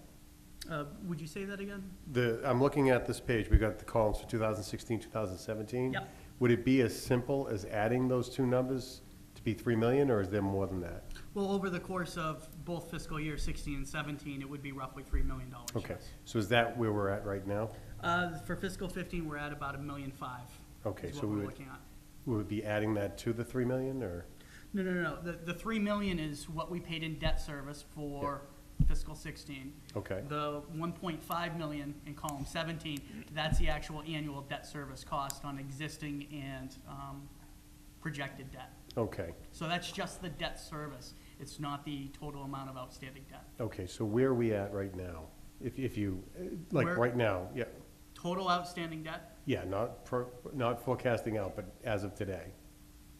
Or actually incorporating fiscal year 2017. we would have to incorporate, if you're asking what our total outstanding debt is, for all of our existing obligations, it's roughly the $17 million. Okay. So if we had to write a check today to pay off all of our existing debt, if we wanted to become debt-free, it'd be approximately the 17 million. That annual cost right now is about 1.5 million to Okay. service that Okay. 17 million And outstanding. that's exclusively water and sewer. That's exclusively water And I sewer. know we'll pick up more, but we'll retire some of it. It's just Yes. like a rolling number. It is, and if you actually look at the debt issuance for May 21st of 2009, you can see that the debt for that particular issuance goes through 2019. At that point, that issuance will have fully paid off, which is why you see in the 2020 column, it's zero, because that particular interest will be paid off. Both the principal and interest will be paid off in fiscal 19. Okay, thank you very much. I have no other questions. Thank you, Mr. Chairman. And forgive me for not knowing this, but under page 110, I see 2015 International 4400 series dump truck with plow and sander. So we're putting this towards our rates for, I don't understand why a plow and sander is being put into the water department. So what happens with that truck? So we use that truck in the summer, fall, spring, and then that truck no longer becomes part of your fleet, Ernie, or Mr. Lawyer? That does not have a plow and a sander. It does not? That was fiscal 16. I actually didn't take a look at your fiscal 16 information. I carried this forward, so that's not included for fiscal 17. Why that particular line item for the prior year CIP and said that it was a truck with a plow and a sander, I'm unaware of. What I can tell you is that Well, that- Ernie's vehicles. I can explain that. Last year, when I came before the board, the water department did not have its own dump truck. I always had a borrow truck. Sometimes I couldn't borrow a truck. So I needed a dump truck available to the water department 24/7. Yeah, And that does not include a plow or a sander, because that's what happened. You can't have the truck because there's a plow on it or there's a sander on it. And that's sort of where I was going, and I absolutely am in favor of the dump truck for the water Yeah. department, no question. But my question was, and you just hit on that, what happens in the winter? They're gonna tell you can't have your truck because they're gonna put a small, 1-ton sander on the back of it and a plow, and then you're down your vehicle. So that was one question, which makes sense, but I wanted to make sure that you're getting the dump truck being utilized and allocated for the water department, because you need it, absolutely. My only other question, and I apologize for this, but culvert improvements, it shows 0 in a line item through the next 5 years. We all know the culvert's a major issue. It's a major issue for my colleagues down in the Ward 1 neighborhood especially. Why is that, Mr. Demus? I have no knowledge on the culverts. I know they're not working. Yeah, no, absolutely Right. correct. They're not working. I can attest. know, I can attest to that, David. Where is it? Over here? They're reverse, actually. They're not Okay. working there. There's nothing there. I have no answer. Yeah, are you referring to the Market Street culvert? Yeah, it's one of them. Yeah, the Market Yeah. Street culvert is. You know, that's a big issue for the residents of Park Plaza, you know, and as Councilor Napolitano and Capone know, and they're fighting for years for that issue. This why, is it separate, or? That's actually gonna be separate. The city is currently working on, a plan that's to be submitted to, both DEP and EPA. All of the culvert improvements that you're referring to are being reviewed and included in that plan. The plan is currently being done by Beta Group. So we have an outside consultant that's working on that plan that we're using to submit to, both DEP and EPA. Typically, the culvert improvements, because they're not directly, and if the ones I'm thinking of, directly water sewer related, they're part of the water sewer infrastructure. It's more stormwater and runoff. It makes sense for us to go through and budget those separately with the city's overall CIP process. Other than the Market Street culvert, and I don't know if any of my colleagues can answer, what other culverts are there in the city of Everett? Is there one down in the Ward 6 area and behind Air Force Road, Mr. Larrabee? There is, right? That's what I thought. And so there's no renovations going or repairs going to be made to that culvert? Because so we take out Market Street, fine, no problem, we'll resolve that issue. I know there is some other culverts in the city. There's one down on Rich Street. There's the one down on Grover Street in Ward 3. There's the one on Air Force Road. We have no plans to do any repairs to any of those culverts in the city? That's the Air Force Road culvert. Let's say the water's out of area. I think somebody's, I've heard talk about it, but. They're currently, those culverts are included in the plan that's being drawn up for us. It's actually a 40-year plan for the city to address water sewer issues, culvert issues, stormwater issues. That plan is very close to being completed and then to be submitted to DEP and EPA. So I know that all of those issues are being included in that plan. If they're not directly water sewer related, then they wouldn't be included in the water sewer bill. If it's not part of the water sewer infrastructure, you would want the overall city CIP to be addressing that rather than the specific water and sewer lines that we're talking about. So what we just said, the Market Street culvert is a separate issue that's going to the DEP and EPA. Well, That all is of the going to culverts are part of include that all plan. of, that includes all of the culverts. So It it's does. not just the Market Street culverts, it's going to be submitted as its own separate document. It's going to cover all of the culverts across the city of Everett. And I know of, like I say, 4 or 5. They're all gonna be incorporated in one. They're all gonna be incorporated into that plan, as far as what the city's needs are gonna be between now and the next 40 years. So that plan will be all inclusive. It'll include all of the water sewer infrastructure, with a scheduled plan on where the city needs to make those improvements, to improve and maintain, that infrastructure. But it also includes all of the, illicit connections. It includes the catch basins, and it includes the culverts. Market Street culvert is probably the largest, or actually I can tell you it is the very largest project within that plan, but there are 63 specific items that are included in that overall plan that we're gonna be submitting to DEP and EPA, addressing all of the city's infrastructure needs. And Mr. Chairman, I apologize, I just want to go back to this for 1 second, so I apologize for the time, but Mr. Demus, Councilor Delasola and myself met with the individuals on Waters Ave and met with Mr. O'Rourke, and we knew that the next phase was going to be our responsibility to run it out to the inland. Is that not part of culvert repairs? So I'm surprised to see this, because I thought we were going to put money towards doing that next phase of that project. But that would be, and I don't know the specific project that you're speaking of, but if it's not directly related to water and sewer, if it's just, it's gonna be in the overall city CIP. The overall capital improvement plan. Okay, I'm gonna go back and revisit this on another date, but thanks. Thank you. Seeing no more questions on that, any recommendations at this time? Just move the company. Thank you, Jeff. Thank you. Thank you. Mr. Chairman, can I propose a 5-minute break so we can stand up and stretch before we get into the capital improvement plan?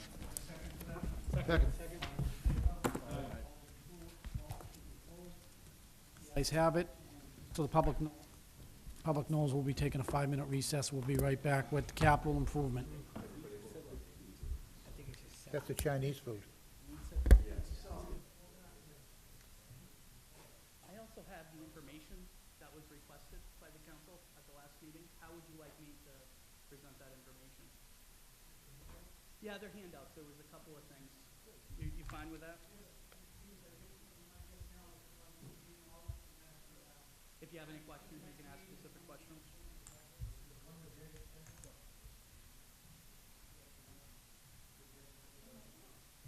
What do you mean the debt extended out to the end?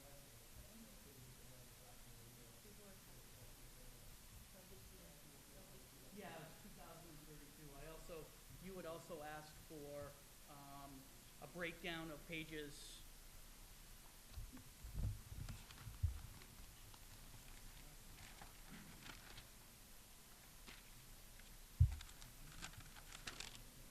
You also asked for a breakdown, a total amount for pages 49 through 61.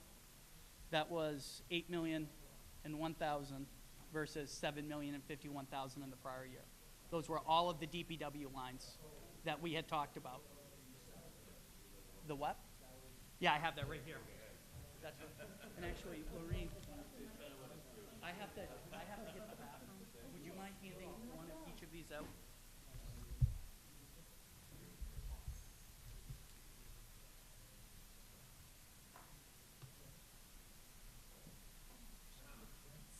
I know. That's for sure. That is a true statement.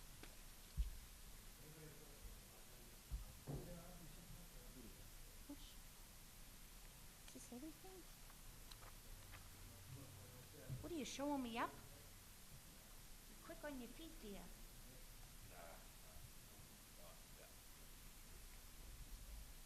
I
appreciated that question.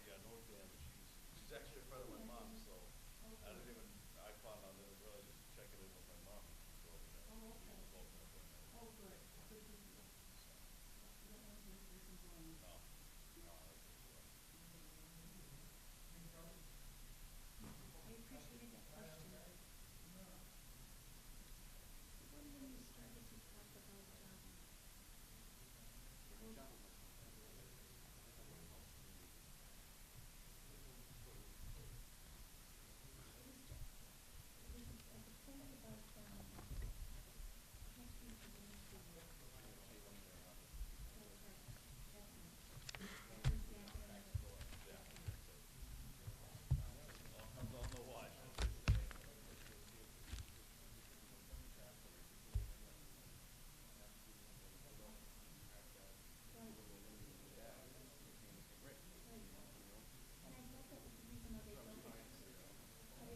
about, I think it came across that way. like that's why they put it that way, so that the poor little old lady was by herself was 30, you know, and so she wasn't paying very much for her water bill. That's right. And then you say, let's do something like this.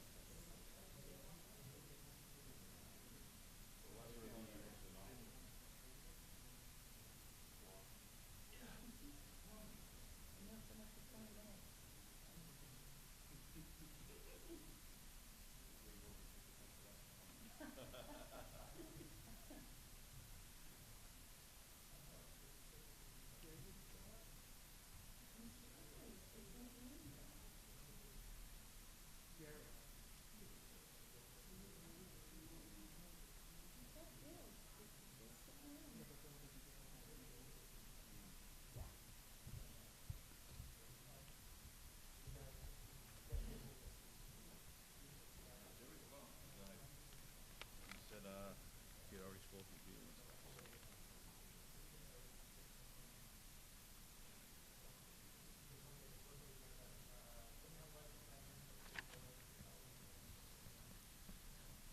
know he answered some specific questions I had on the other document. I thought he was gonna be here tonight to talk about his FY17 budget, CIP budget. No, I had questions specifically. No, he was, when he calls, no, we're just gonna present, they might have another open public meeting on Okay, yeah, that's fine. Jerry, so, he was No, that's fine. already up and on.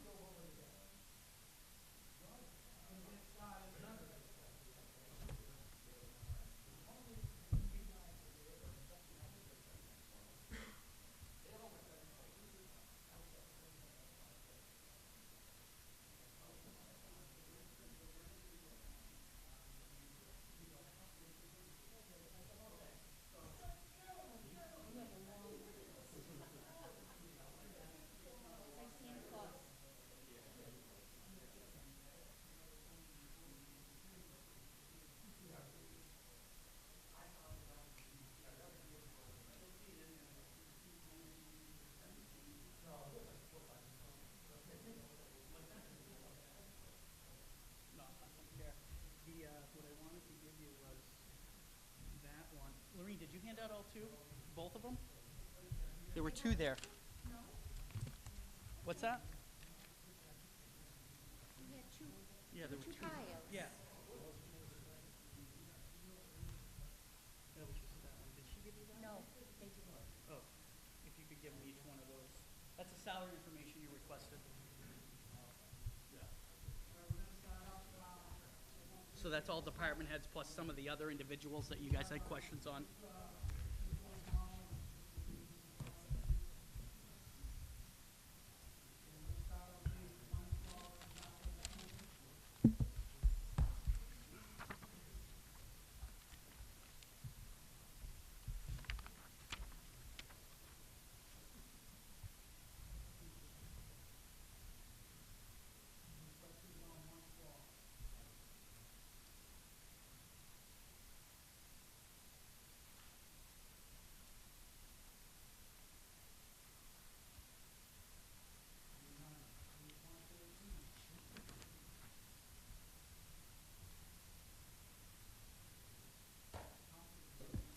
Thank you, Mr. Chairman. Just a brief question. I know in the past the city's talked about taking over a lot of the light posts and the utility poles. The 300,000 that's being allocated for LED lights, is that the entire city or just a portion? It's gonna be just a portion, and that project is gonna be done in phases. Okay. We actually have Mr. Souza here that would be prepared to talk about a lot of those projects in greater detail, should you desire. Okay, thank you. I'm satisfied. And page 114. Counsel Capone. Thank you, Mr. Chairman. We were just handed a couple-page summary. Looks like it's fiscal year 16 capital improvement plan. Is this basically, there's some vehicles listed here. Is this what has already been obtained or in the process of obtaining, or? I'm just trying to understand what this handout is that we just got. Have you seen it? I have, Okay. and I prepared that for the city council based on one of the other councilors' questions at the prior meeting. What that document reflects is it reflects the FY16 approved CIP and what the status is of each Okay. and every one of those individual projects. Okay, great. So I believe the first column that you have is the budgeted amount. The second column is the actual. That Okay. includes anything that has actually been spent or that we have existing contracts with, and then you have the remaining amount. Okay. I've spoken with all of the department heads that are responsible for each and every one of the components of fiscal 16. And I was told and was assured that even though we have large amounts remaining on some of these items, their plan is to have it either fully expended or fully encumbered with an outstanding contract by the end of fiscal 16. So Okay. we intend to spend all of the money that was requested and approved. The one big item that you see that is at the very top of the list is to replace the ladder truck. The chief has had a number of issues, height issues with new models. We were waiting for another community that was ordering similar trucks to try to determine if those trucks were going to be able to be used where the chief wanted them. He's now answered or satisfied all of his questions that he had, and is very close and is working with a vendor to execute a contract for the purchase to order that new ladder truck. Okay, great, thank you. I see that we had, because I remember last year, there was a request for a 10-wheel dump truck, 6-wheel dump truck, and it looks like both of those were acquired.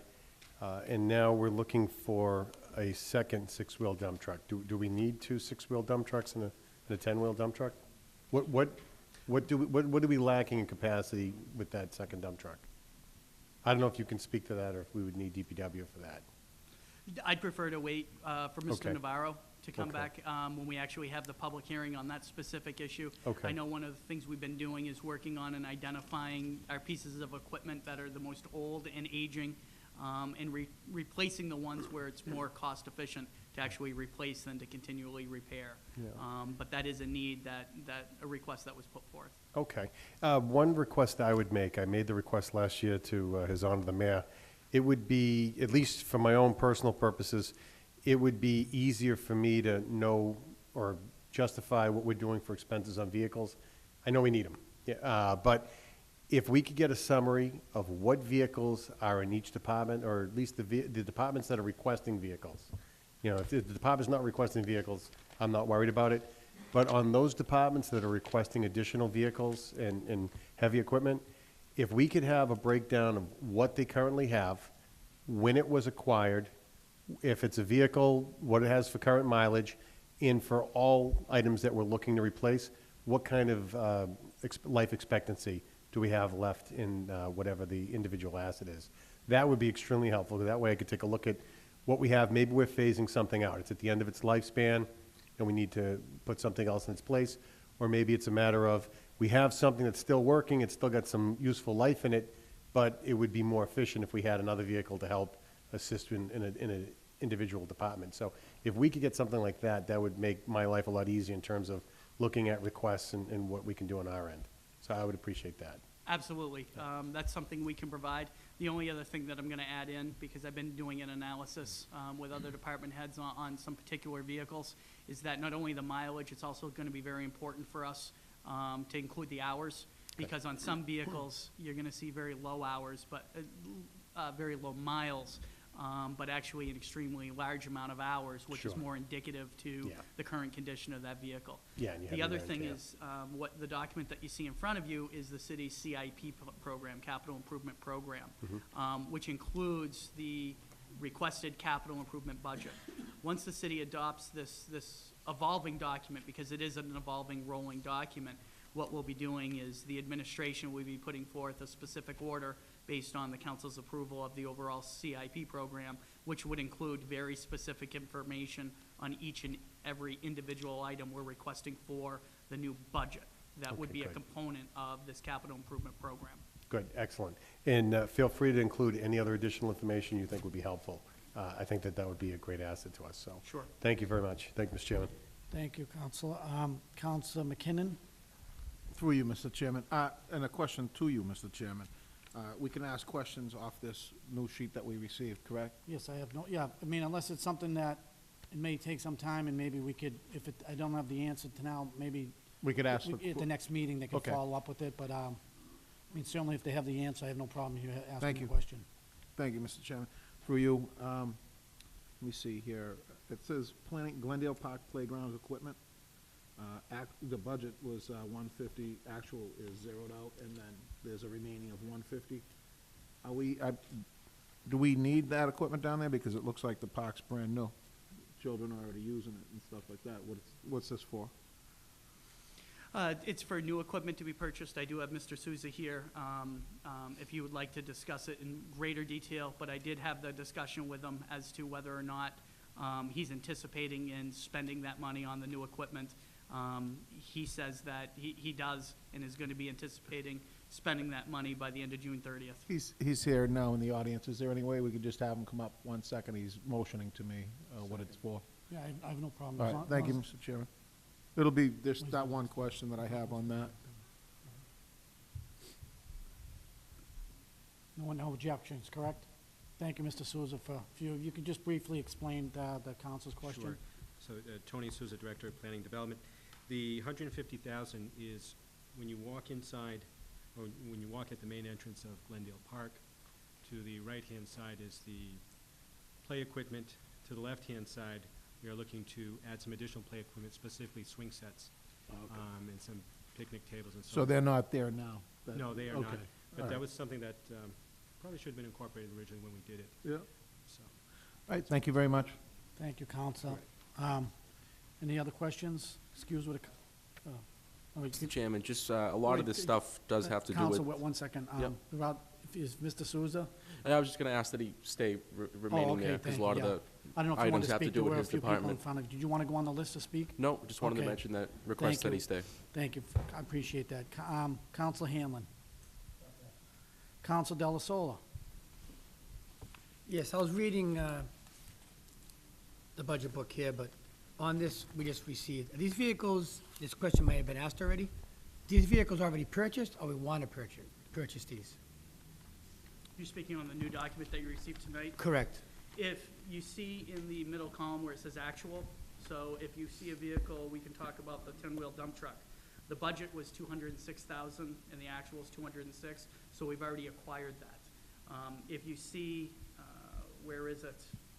There's. Like the backhoe for the cemetery? Did we That purchase has already that? been purchased. That was So purchased. Out of the $110,000 that was appropriated, they had only spent $91,000 at the end of the day.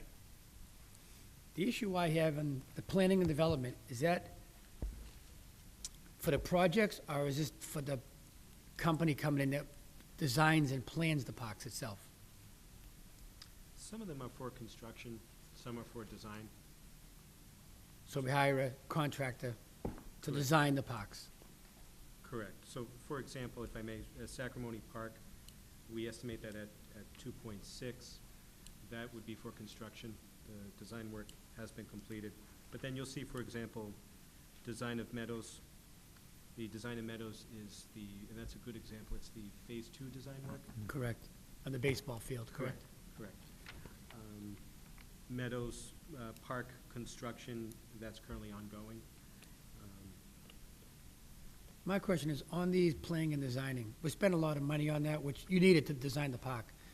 What responsibility do they have? Because me personally, we paid a lot of money to design Glendale Park, and there's a lot of flaws in that, in Glendale Park. Grass doesn't grow, sprinkler system doesn't work. I walk through there all the time. There's odds and ends that are, the light poles in the bottom, the outlets are hanging out with wires, which is not the designer's fault, but my issue is the field itself. You know, they designed it, they tell us what to put in there, we do it. The grass doesn't grow, it drains too quick, sprinklers don't work on the field itself. And the infields of the baseball diamonds, it's a dust bowl. We had to, this year, change the soil that's on the infield. The fields, the park's only 3 or 4 years old. So is there any responsibility on the designer?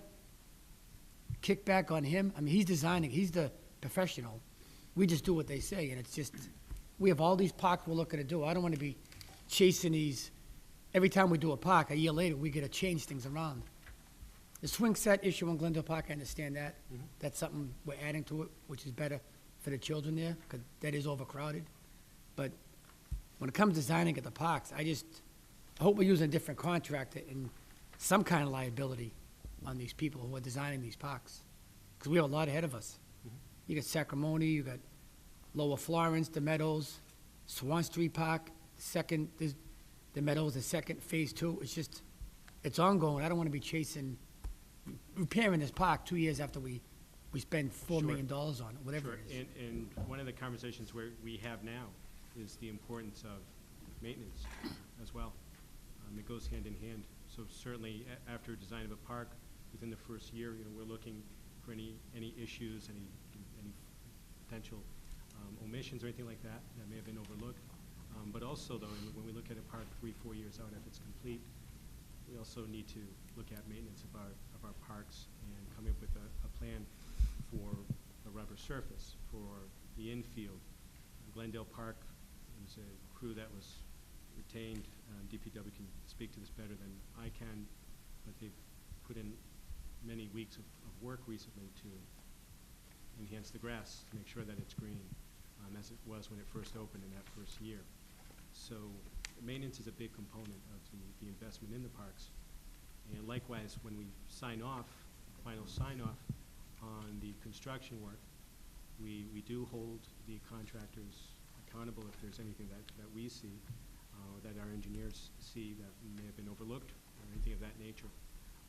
And so. How long do we you help hold them. that, how long do you hold a bond So- against them, or whatever you? So well, for example, the, typically warranties, depending, for example, play equipment, X number of years, field, if it's a synthetic field, there's typically warranties for, let's say, 10 years or so, provided that, again, the owner, if you will, maintains in accordance with plans.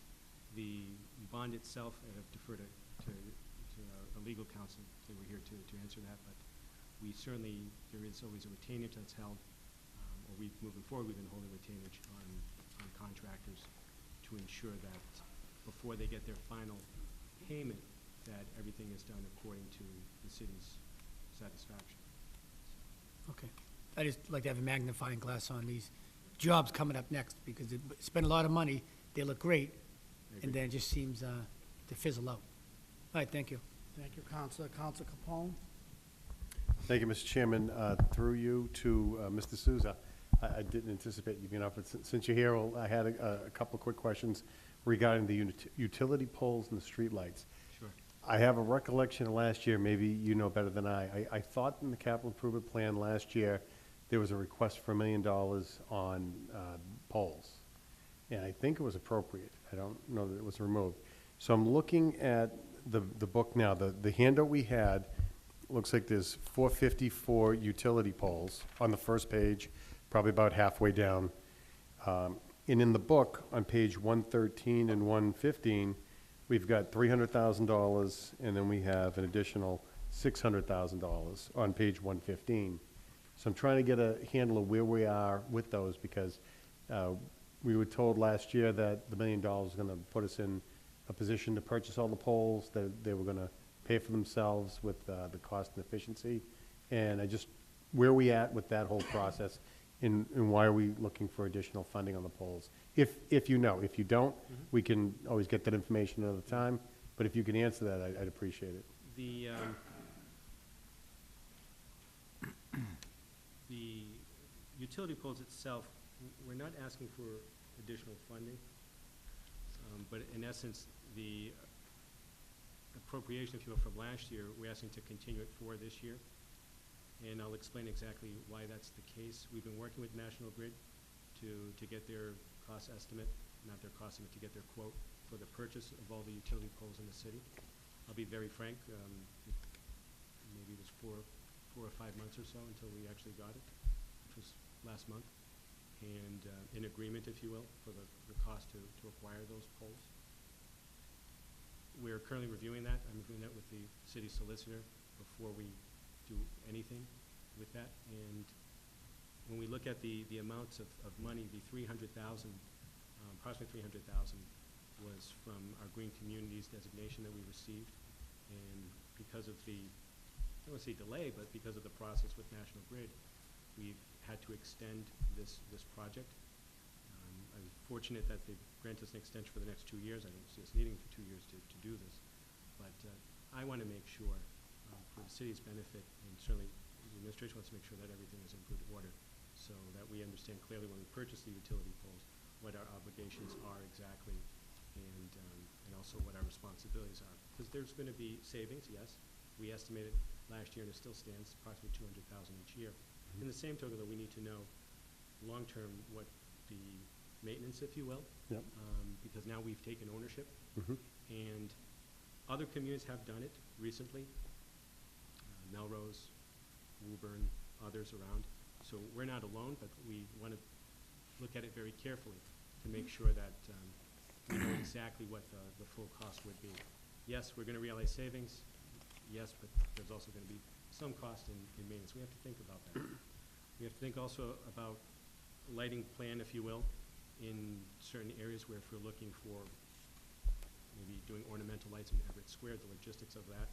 Remember, not all light fixtures are above ground, some are underground, and we want to be very well aware and informed as to, again, if we purchase these fixtures, what are also our responsibilities for the underground. something happens, then who's going to be responsible? So before we enter into any agreement whatsoever, we want to make sure that we clear that Okay. up. And we're going to reach out, we are reaching out to the other communities to see what they've done, if they've done anything to that end. Okay. Is it accurate that it was, I'm taxing my memory at this point, is it accurate that it was $1 million request in the capital improvement last year? You know, it was, I think it was just under. Okay. And we'll have to Okay. check through the list here. make Do sure. we know where we stand with that now? Because I'm seeing the 450 that's here, and it's remaining. So did 550 go somewhere? That was the, I guess if that's the difference of the million, or? I don't have that right in front of me. I'm happy to follow up, but I think the Okay. total you were referring to was about 1.1 Right. in the prior year. Right, So, that's my recollection, so. yes, all and your right. recollection is correct. Yeah.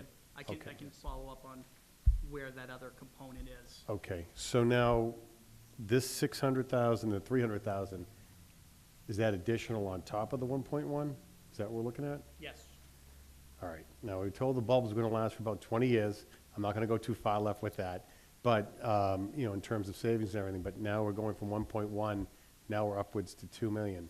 So I'd really like to get a handle on where that's going. No, that's fine. In total. No, they're still conferring. We'll follow up on that. Okay, with you. wonderful. And then the only other question I have with dealing with the lights is you got the ornamental lights. The line in there for $100,000 for ornamental lights is on page 114. How many, are we talking about the old style lights that are down the line, down Lower Broadway? Is that what we're talking about, or is it something different? It's on page 114, Yes, it's the I- last and I entry apologize. for the 100,000? The ornamental lights, we are looking on Lower Broadway and also Everett Square. Are those the ones that are down the line right now? Correct. Those ornamental, okay. Correct. How many units roughly would $100,000 get you? So for the lights that you see down on Lower Broadway, the most recent estimate is about $8,000 for Per? each one. Yes. If it is a single fixture, a single light, if you will, I was told approximately about 6,000. And the double would be the 8? The double would be the. So depending on which one you're going through, could be talking a little bit more than 12. If they were all double, you'd be looking at about 12 units. Yes, Okay. yes. Great. I don't have any other questions. Thank you very much, gentlemen. And the only other thing, just to point out, and Yep. going back, looking in the notes, the total projected cost is gonna be 1.1 million. So when you saw the 450, at the time, they didn't anticipate that, or Tony didn't, because it took so long for them to get through the process, that they were gonna be returning those funds at the end of 16 and then requesting the additional. So in total, you're talking a total of 1.1 million. Okay, so at the end of the day, it's 1.1. Yes. The 4.5 that's listed on the handout sheet, we're thinking that's coming back? Or is that what's, No, the 4.5 plus the additional 6 that you saw in the fiscal 17. okay, okay. All right, yeah, if we could follow up on the other stuff, though, I would really appreciate that. Thank you very much. Thank you, Mr. Chairman. Thank you, Counselor. Counselor DeFlorio. Thank you, Mr. Chairman. Going back to the parks, when we hire a designer, is the designer just coming in and designing the park and basically just saying the swings are gonna be here, the baseball diamond's gonna be here? Does he have anything to do with the construction of where you put the sprinklers or where you? Sure. Thank you for the question. So the designer does a couple of things. They, obviously, location of the play equipment. They'll design irrigation. Obviously, the quality of in the last meeting, we talked about landscape architect, right? There's elements of that for plantings and so on. When it comes to the actual construction, we then have a choice where the designer, he or she will do the design work, and they will do the documents for construction to put out to bid. And then when we get a contractor on board to actually do the work, then it's left to the city of, do we want to hire an architect or someone to do construction administration services, which we have in some projects, and others we have not, and we're kind of going through that internally as to what the best approach is. The design services, depending what I've noticed in my research, typically could be around 7% of an estimate of a total project cost. That varies. Some are 10, some are 12. But typically what I've seen is about 7 or even as low as 6%. of what you'd anticipate to be a total project cost. But what I'm saying is if the design, if I'm a designer and I come in and I tell you to put water sprinklers in this area, now the contractor comes, he puts the water sprinklers in that area. Now we find out 6 months later, those water sprinklers aren't right. It's really not the contractor's fault. He's following the design, who's liable? It wouldn't be the Well- contractor, he was told to put the sprinklers in that Right, spot. right, correct. Ultimately, in terms of who's liable, the designer would have some responsibility, he or she. Okay, but what I'm saying is when we write up the contract, when it goes out to bid, does the designer sign something saying that he is responsible for it? And if we're having a problem with sprinklers a year later, we should be getting that designer back and saying, you gotta fix this. I agree. I don't know if, I haven't had a particular instance in my mind, and if there's one in particular that you're thinking about. But certainly, moving forward, we are going to hold the designers accountable and the contractors. And part of that too is, again, under construction administration, whether we do it or we hire someone to do it, it's important that there's somebody there every day representing the city, whether it's the city or someone hired by the city. So in my office, for example, myself and Al Baganzi in my office, we do go out until we alternate on a daily basis to check on the 3 parks currently under construction. We do have, I think in 2 of those, yes, in 2 of the projects, we have someone that is doing construction administration that's also there. But we need to be there, or someone from the city's side, representing the city, needs to be there.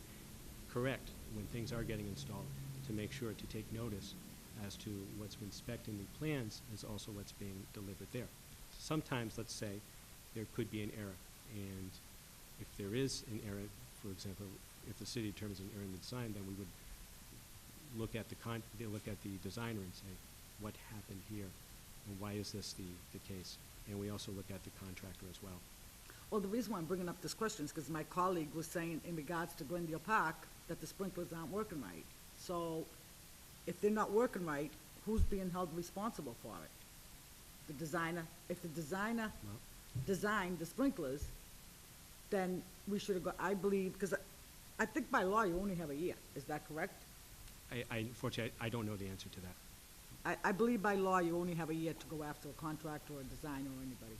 So that's, unless it's different in your contract, I don't know, but. I'd have to defer to the city solicitor on that. I just Okay. really don't know. But, well, I'm just saying we gotta be a little more careful next time to how maybe the contract is written, on who's I actually agree. responsible for it. I agree, So, I agree. And as well as I said earlier, equally important is the other aspect of maintenance and understanding, too, when the contractor leaves and the project is basically, the keys are handed over to the city, that the city also knows where everything is, where the shut-off valves are, if you will, where the requirements are for annual maintenance of the rubberized surface and so on, that we are well aware of that. Oh, I understand everything that's done, that has to be maintained. I mean, if you're not watering the grass and the grass dies, that's not the contractor's fault. So, I understand that, we also have to maintain it. So, okay, thank you. We've Thank you, gained a lot of Counsel. experience on this. Council McKinnon? Through you, Mr. Chairman, on Webster Street, tot lot, Yes. design and construction, there's 36,798, Sure. and remaining, is that gonna be used at any point, or is it gonna be? So we have to order the city engineer, he and I talked about 2 weeks ago. He has ordered, or if he has not ordered, he's in the process of ordering 2 additional trees and some additional site furniture for that. We won't use the entire amount of money. I'm estimating probably use about another 10,000 of that. The rest, we are going to leave alone. We have no intention of using. Will that come back in some way, shape, or form, or how would that work? I don't know exactly how the appropriation itself, how that would return back to the city. How, would that come back? It would either come back, or if it was actually funded through bonding money, the city council would take a vote to repurpose the money, Okay. if it was debt-related. And then in reference to, I agree with both my colleagues on Glendale Park. I don't believe you were here, Mr. Souza, and neither were you. I believe you were not here with that, but all 3 of you. So, but there should be some type of punch list that should be out there that we can actually, say, hey, wait a minute, before we turn over the keys to the city, we can go after them and make sure that the punch list is all up to snuff before we actually take it. You see what I'm saying? Yes. And then, I mean, as regards to the designer and the constructor, they should both be on the hook, I would think, legally, at that point. If they're telling you to put these pipes into one area and it's not gonna work after a year or so. How long is the hold or the insurance on the field itself? I apologize, I'd have to check that for you, and I can get you an answer on that. Yeah, if you could, that would be great, because we sort of want to do this, you know, for these next upcoming, you know, lots and tot lots and anything that we're involved with here, so that it can actually, you know, we can have a nice city like we're trying to do, and our stuff can actually look good in the same manner. I mean, Exactly. we're gonna spend millions of dollars on parks, and then they're not gonna look right after the fact, and the children can't even play on them and stuff like that. That's not feasible anymore.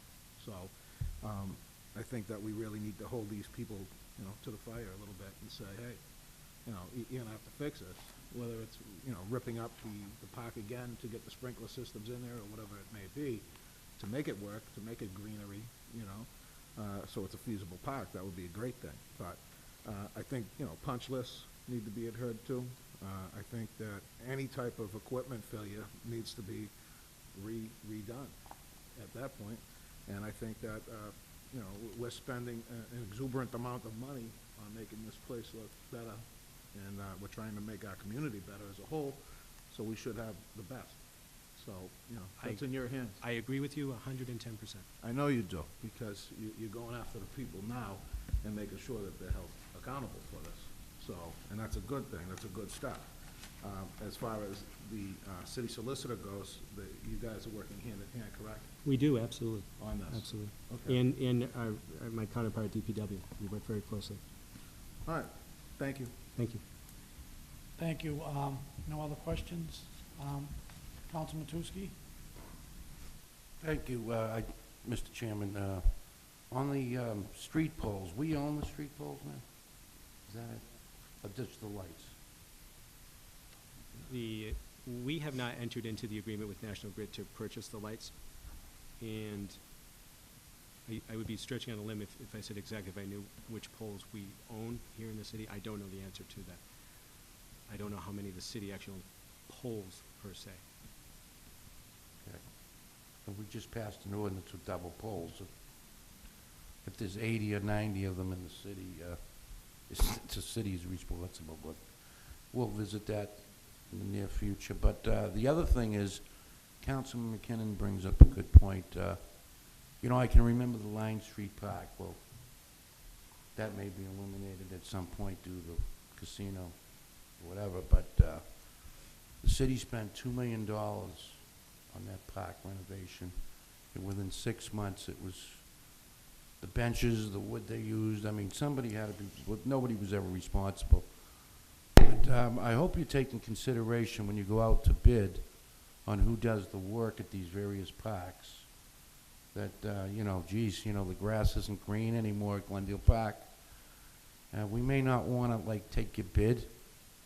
You know what I'm saying? I hope that the Florence Street Park comes out good, and the trees live down there. I was down Glendale Park, and there's a few dead trees down there. I mean, the park is only, we had to cut the ribbon 2 years ago. I don't know, 3 years ago.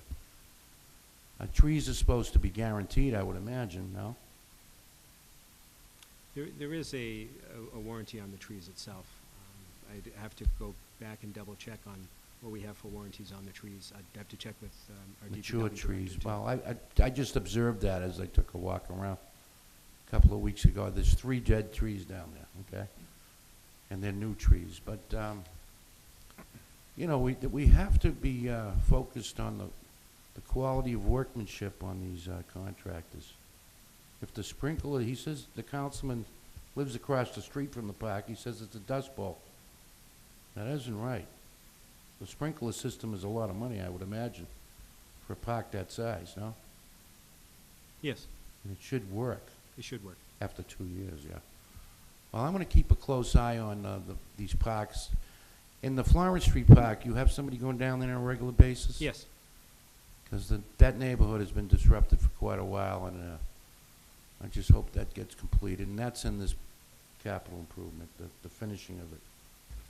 The Phase 2 of Florence Street Park, yes, correct. The finishing of it, and also Phase 2, which is the ball field area, the design work, and we hope to get. Oh, up that's to Phase construction 2. as well. Yes, yes, And that's in this budget? yes. Okay, because the baseball field is a mess too, but, okay, I agree with the comments made, Mr. Chairman, that the work being performed in this city is substandard, okay? I don't think it's right. It takes me back, Mr. Chairman, to when we built 3 elementary schools. One sinking an inch a year at the English school, one they got a waterproof every 10 years, and one had plumbing problems and everything else. You know, so, you know, we really have to take a look at these contractors in the future, you know, but especially in the parks. Because, you know, Glendale Park was a little worn out. It looked great when it opened, and I was quite surprised. As Councilman Delasola said, there's brown spots all over the place. But I hope you keep an eye on that, especially being in charge of community development. You know, it's a top priority with me. I hate when the city gets ripped off. It really bothers me. Thank you. Oh, well, Council, we're all in agreement here that accountability is the key, and it's a priority, not only going forward, but also recouping anything that we would be able to recoup going backwards in terms of who may owe us what, or who may have to, you know, redo some work. If there's any avenues there, they're all being explored. And we have, I know myself personally, in the mayor, we spend a lot of time with the planning director here and just assuring that going forward and having those discussions with the incoming contractors and engineers that come in, it is, you know, something we're focused on. No one wants to repeat the past. Even if the past is perfect, you still want to improve on it, and that's the goal going forward. Just to touch on that, Mr. Chairman, so you are looking into why the sprinklers aren't working at Glendale Park? I mean, specifically on the sprinklers, most recent information that I have is that they are working. Well, Over at- they're not working correctly, evidently. I mean, the grass is not as green as it should be, the trees, there's a couple of trees dead. Yeah. I mean, these are small items in the big scheme of things. The parks never look so good, really, but I just like people to be accountable and contractors, you know, and. Oh, particularly contractors, I agree. I think people should be on notice that we are gonna pay attention. You know, and I'm looking forward to seeing how these 3 smaller parks come out and when they're completed. But I appreciate, for one, the hard work that you men do for the city, you know, and improving these parks and public spaces. But I think we have to be a little more vigilant. You know, once you open something, it should last longer than 2 years. Thank you. Thank you, Councilman Matusky. Going forward, after page 116, there's a section that actually repeats, so we can skip over that, and a lot of it is just policy updates and things like that. So then I would just ask the indulgence of the council, unless someone has a specific question, Council Napolitano, any of that? Yeah, I actually have more of a comment, and this is regarding the section labeled Mayor's Message. Okay. You know, I mean, all due respect, this is my 13th budget in 17 years.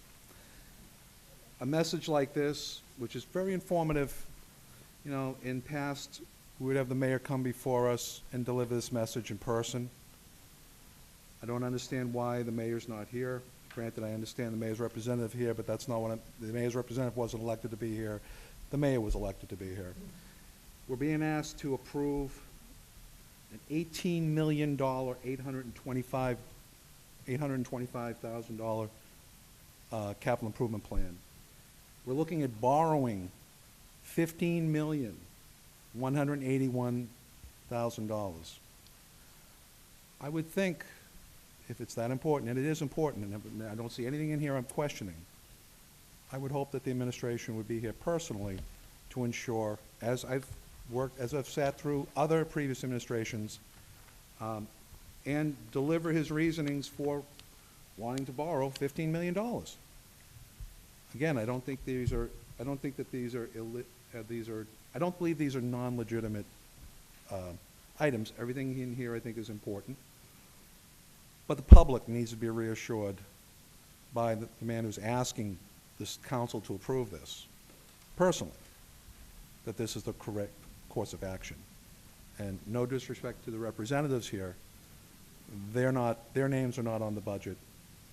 It's the mayor's budget. So I just have that one comment to make. If we're going to have a section here labeled mayor's message, then I think it warrants the mayor to be here in person to deliver that message. And I don't think that's such a hard thing to ask. Thank you. Thank you, Counselor. Counselor McLaughlin. Couple of questions on this handout that we received tonight. It says air conditioner for the Webster School, $800,000. To date, we've spent $61,210. Why did we ask for so much but spend so little on the line item?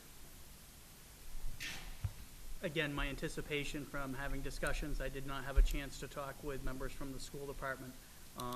However, when I've spoken with members from the school department in the past regarding existing CIP, my understanding was that they fully intended to expend the appropriated requested amounts. I'd be happy to have that discussion with the school department and get back to you. I wasn't here when the FY16 number was requested.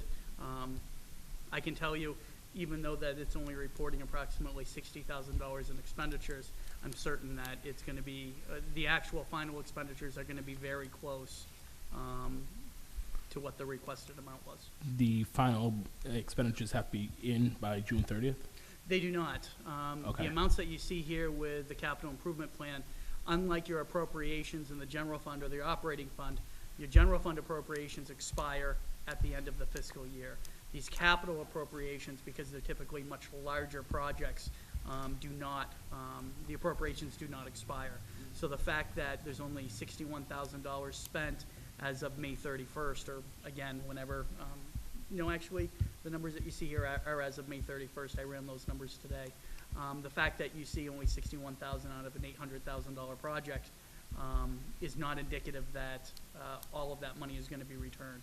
That $800,000, the bulk of it, the $740,000, will be encumbered and automatically carried forward. And then again, the next line item on the same subject, replace schoolyard and walkway. It doesn't tell us what they're replacing. Schoolyard and walkway could be 100 different things. But they asked for $750,000. To date, they've only expended $386,938. These numbers are just sort of, you know, as Councilor Napolitano just stated, we have a large number in front of us tonight, and there's a lot of numbers that just don't make sense, but there's a lot of gap in between what has been appropriated and what is actually being spent. And those are just two that I pick out, but there is a lot of them that are in that same category.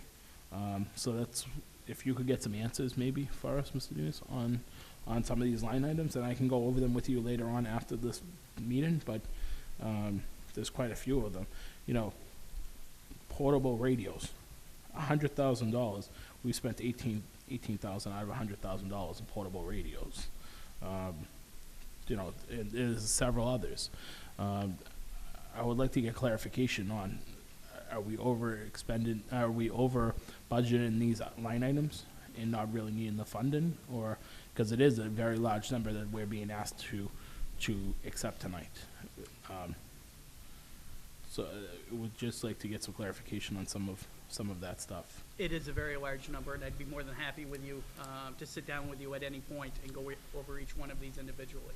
Okay. I don't have answers as to the detail on every single one of these, but I'd be happy to sit down with you and go over those in detail. All set, Counselor? No, actually, I was just waiting for Mrs. Hurley to, she had some information. You know, again, city services infrastructure, chapter 90, 650,000, we've expended 122 of it. So there, and that's throughout the whole entire capital improvement budget. And to touch on Councilor Napolitano's comment, I had requested last meeting that the mayor make every effort to be here to go forward with our budget meetings, and that he's not here tonight. It's kind of disappointing because a lot of our answers could be clarified or answered on spot, because he's the one putting this together. He's the one that knows probably best of all of these line items. So for him not to be here again tonight is kind of disappointing, to be truthful, but I know that he and I had a great conversation over the weekend about a lot of this stuff. But I agree with Councilman Napolitano, it is his budget and his request that he's making before us tonight. I'll be honest, I'm not comfortable accepting this tonight, to be truthful with you. There's just too many questions that I have before I could accept this tonight. Thank you. Well, I think with respect to the mayor's presence, the mayor does make every effort to attend these meetings when possible. A lot of time and effort has been spent in putting this capital improvement plan together, line by line, and I don't think 1 minute was spent without myself, Eric Davis, the chief financial officer, the mayor, and Laureen Hurley, the budget director, in the room.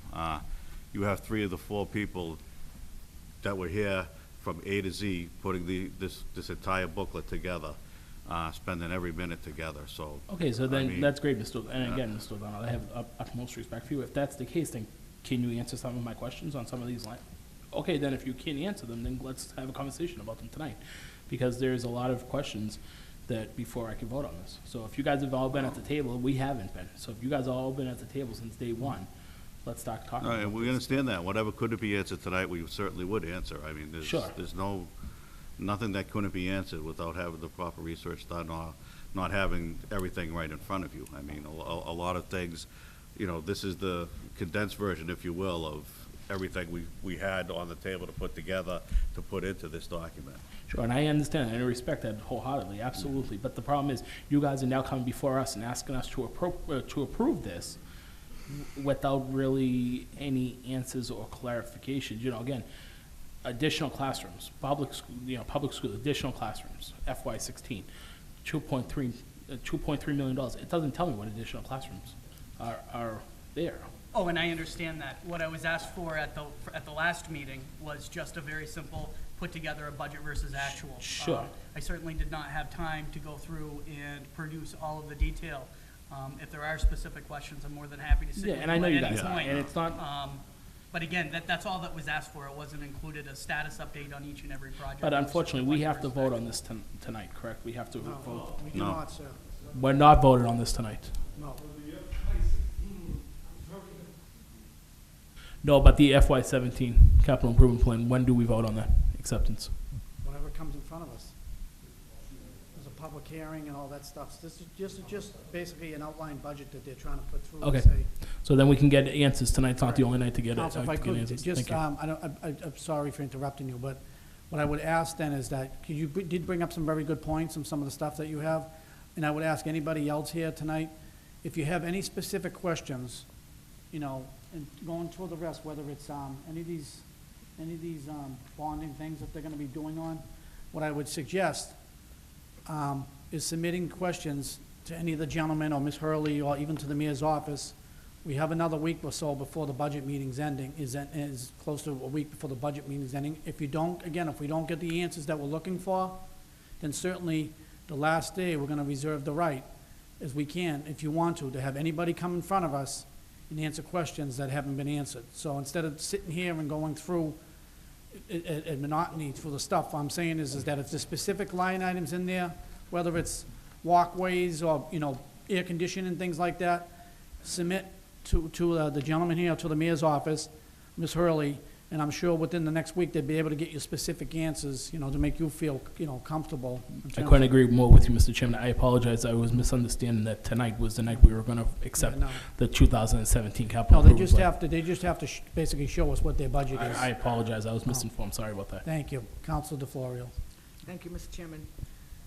In regards to the air conditioning, I don't know if it was the same school or not, but one of the schools, they had to update the electricity. We had to get the electric from the electric company to come in with a pole. Was that the Webster? Or was it the Cavarian? I'm not sure. Because that would answer the question why the air conditioning couldn't be done. It was the Webster. So I think that's why the air conditioner probably couldn't be done, because maybe the electric couldn't carry it until they brought that pole in. I'm just thinking that would be We the can answer. certainly get that answer too, Council. Okay, thank you. Thank you. And then Council Della Sola. Evening, gentlemen. Just a quick question on the purchase of open space, the 550,000. Yeah.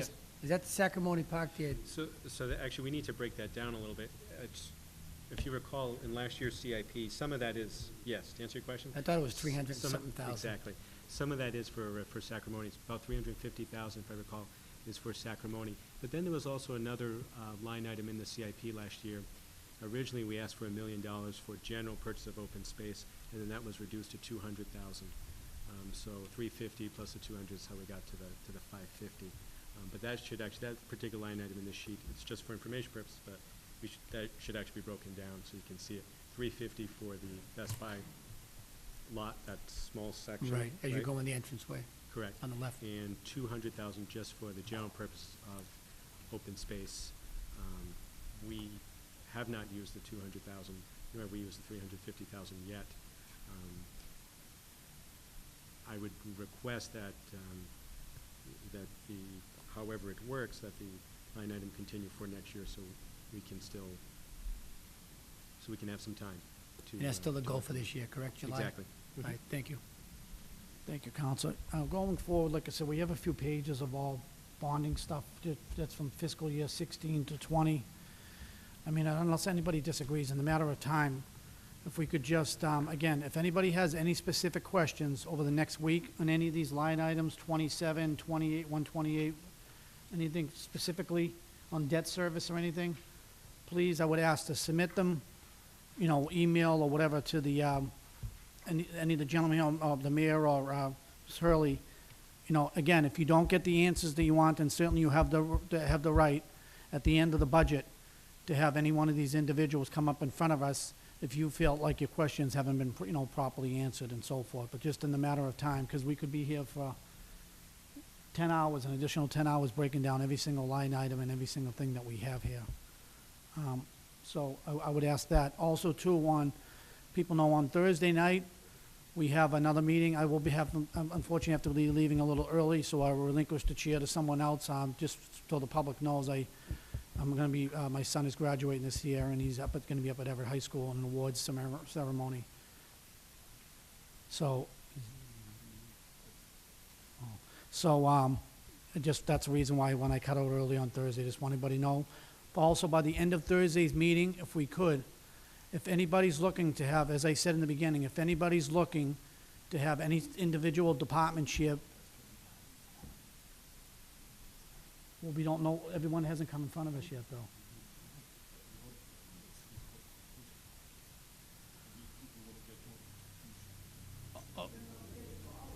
Okay, no. What I'm gonna suggest is that if, after tonight's meeting, if there's anybody so far that we went through, that you're looking to come back, certainly submit it to Mr. Burley, and then, Mrs. McClure.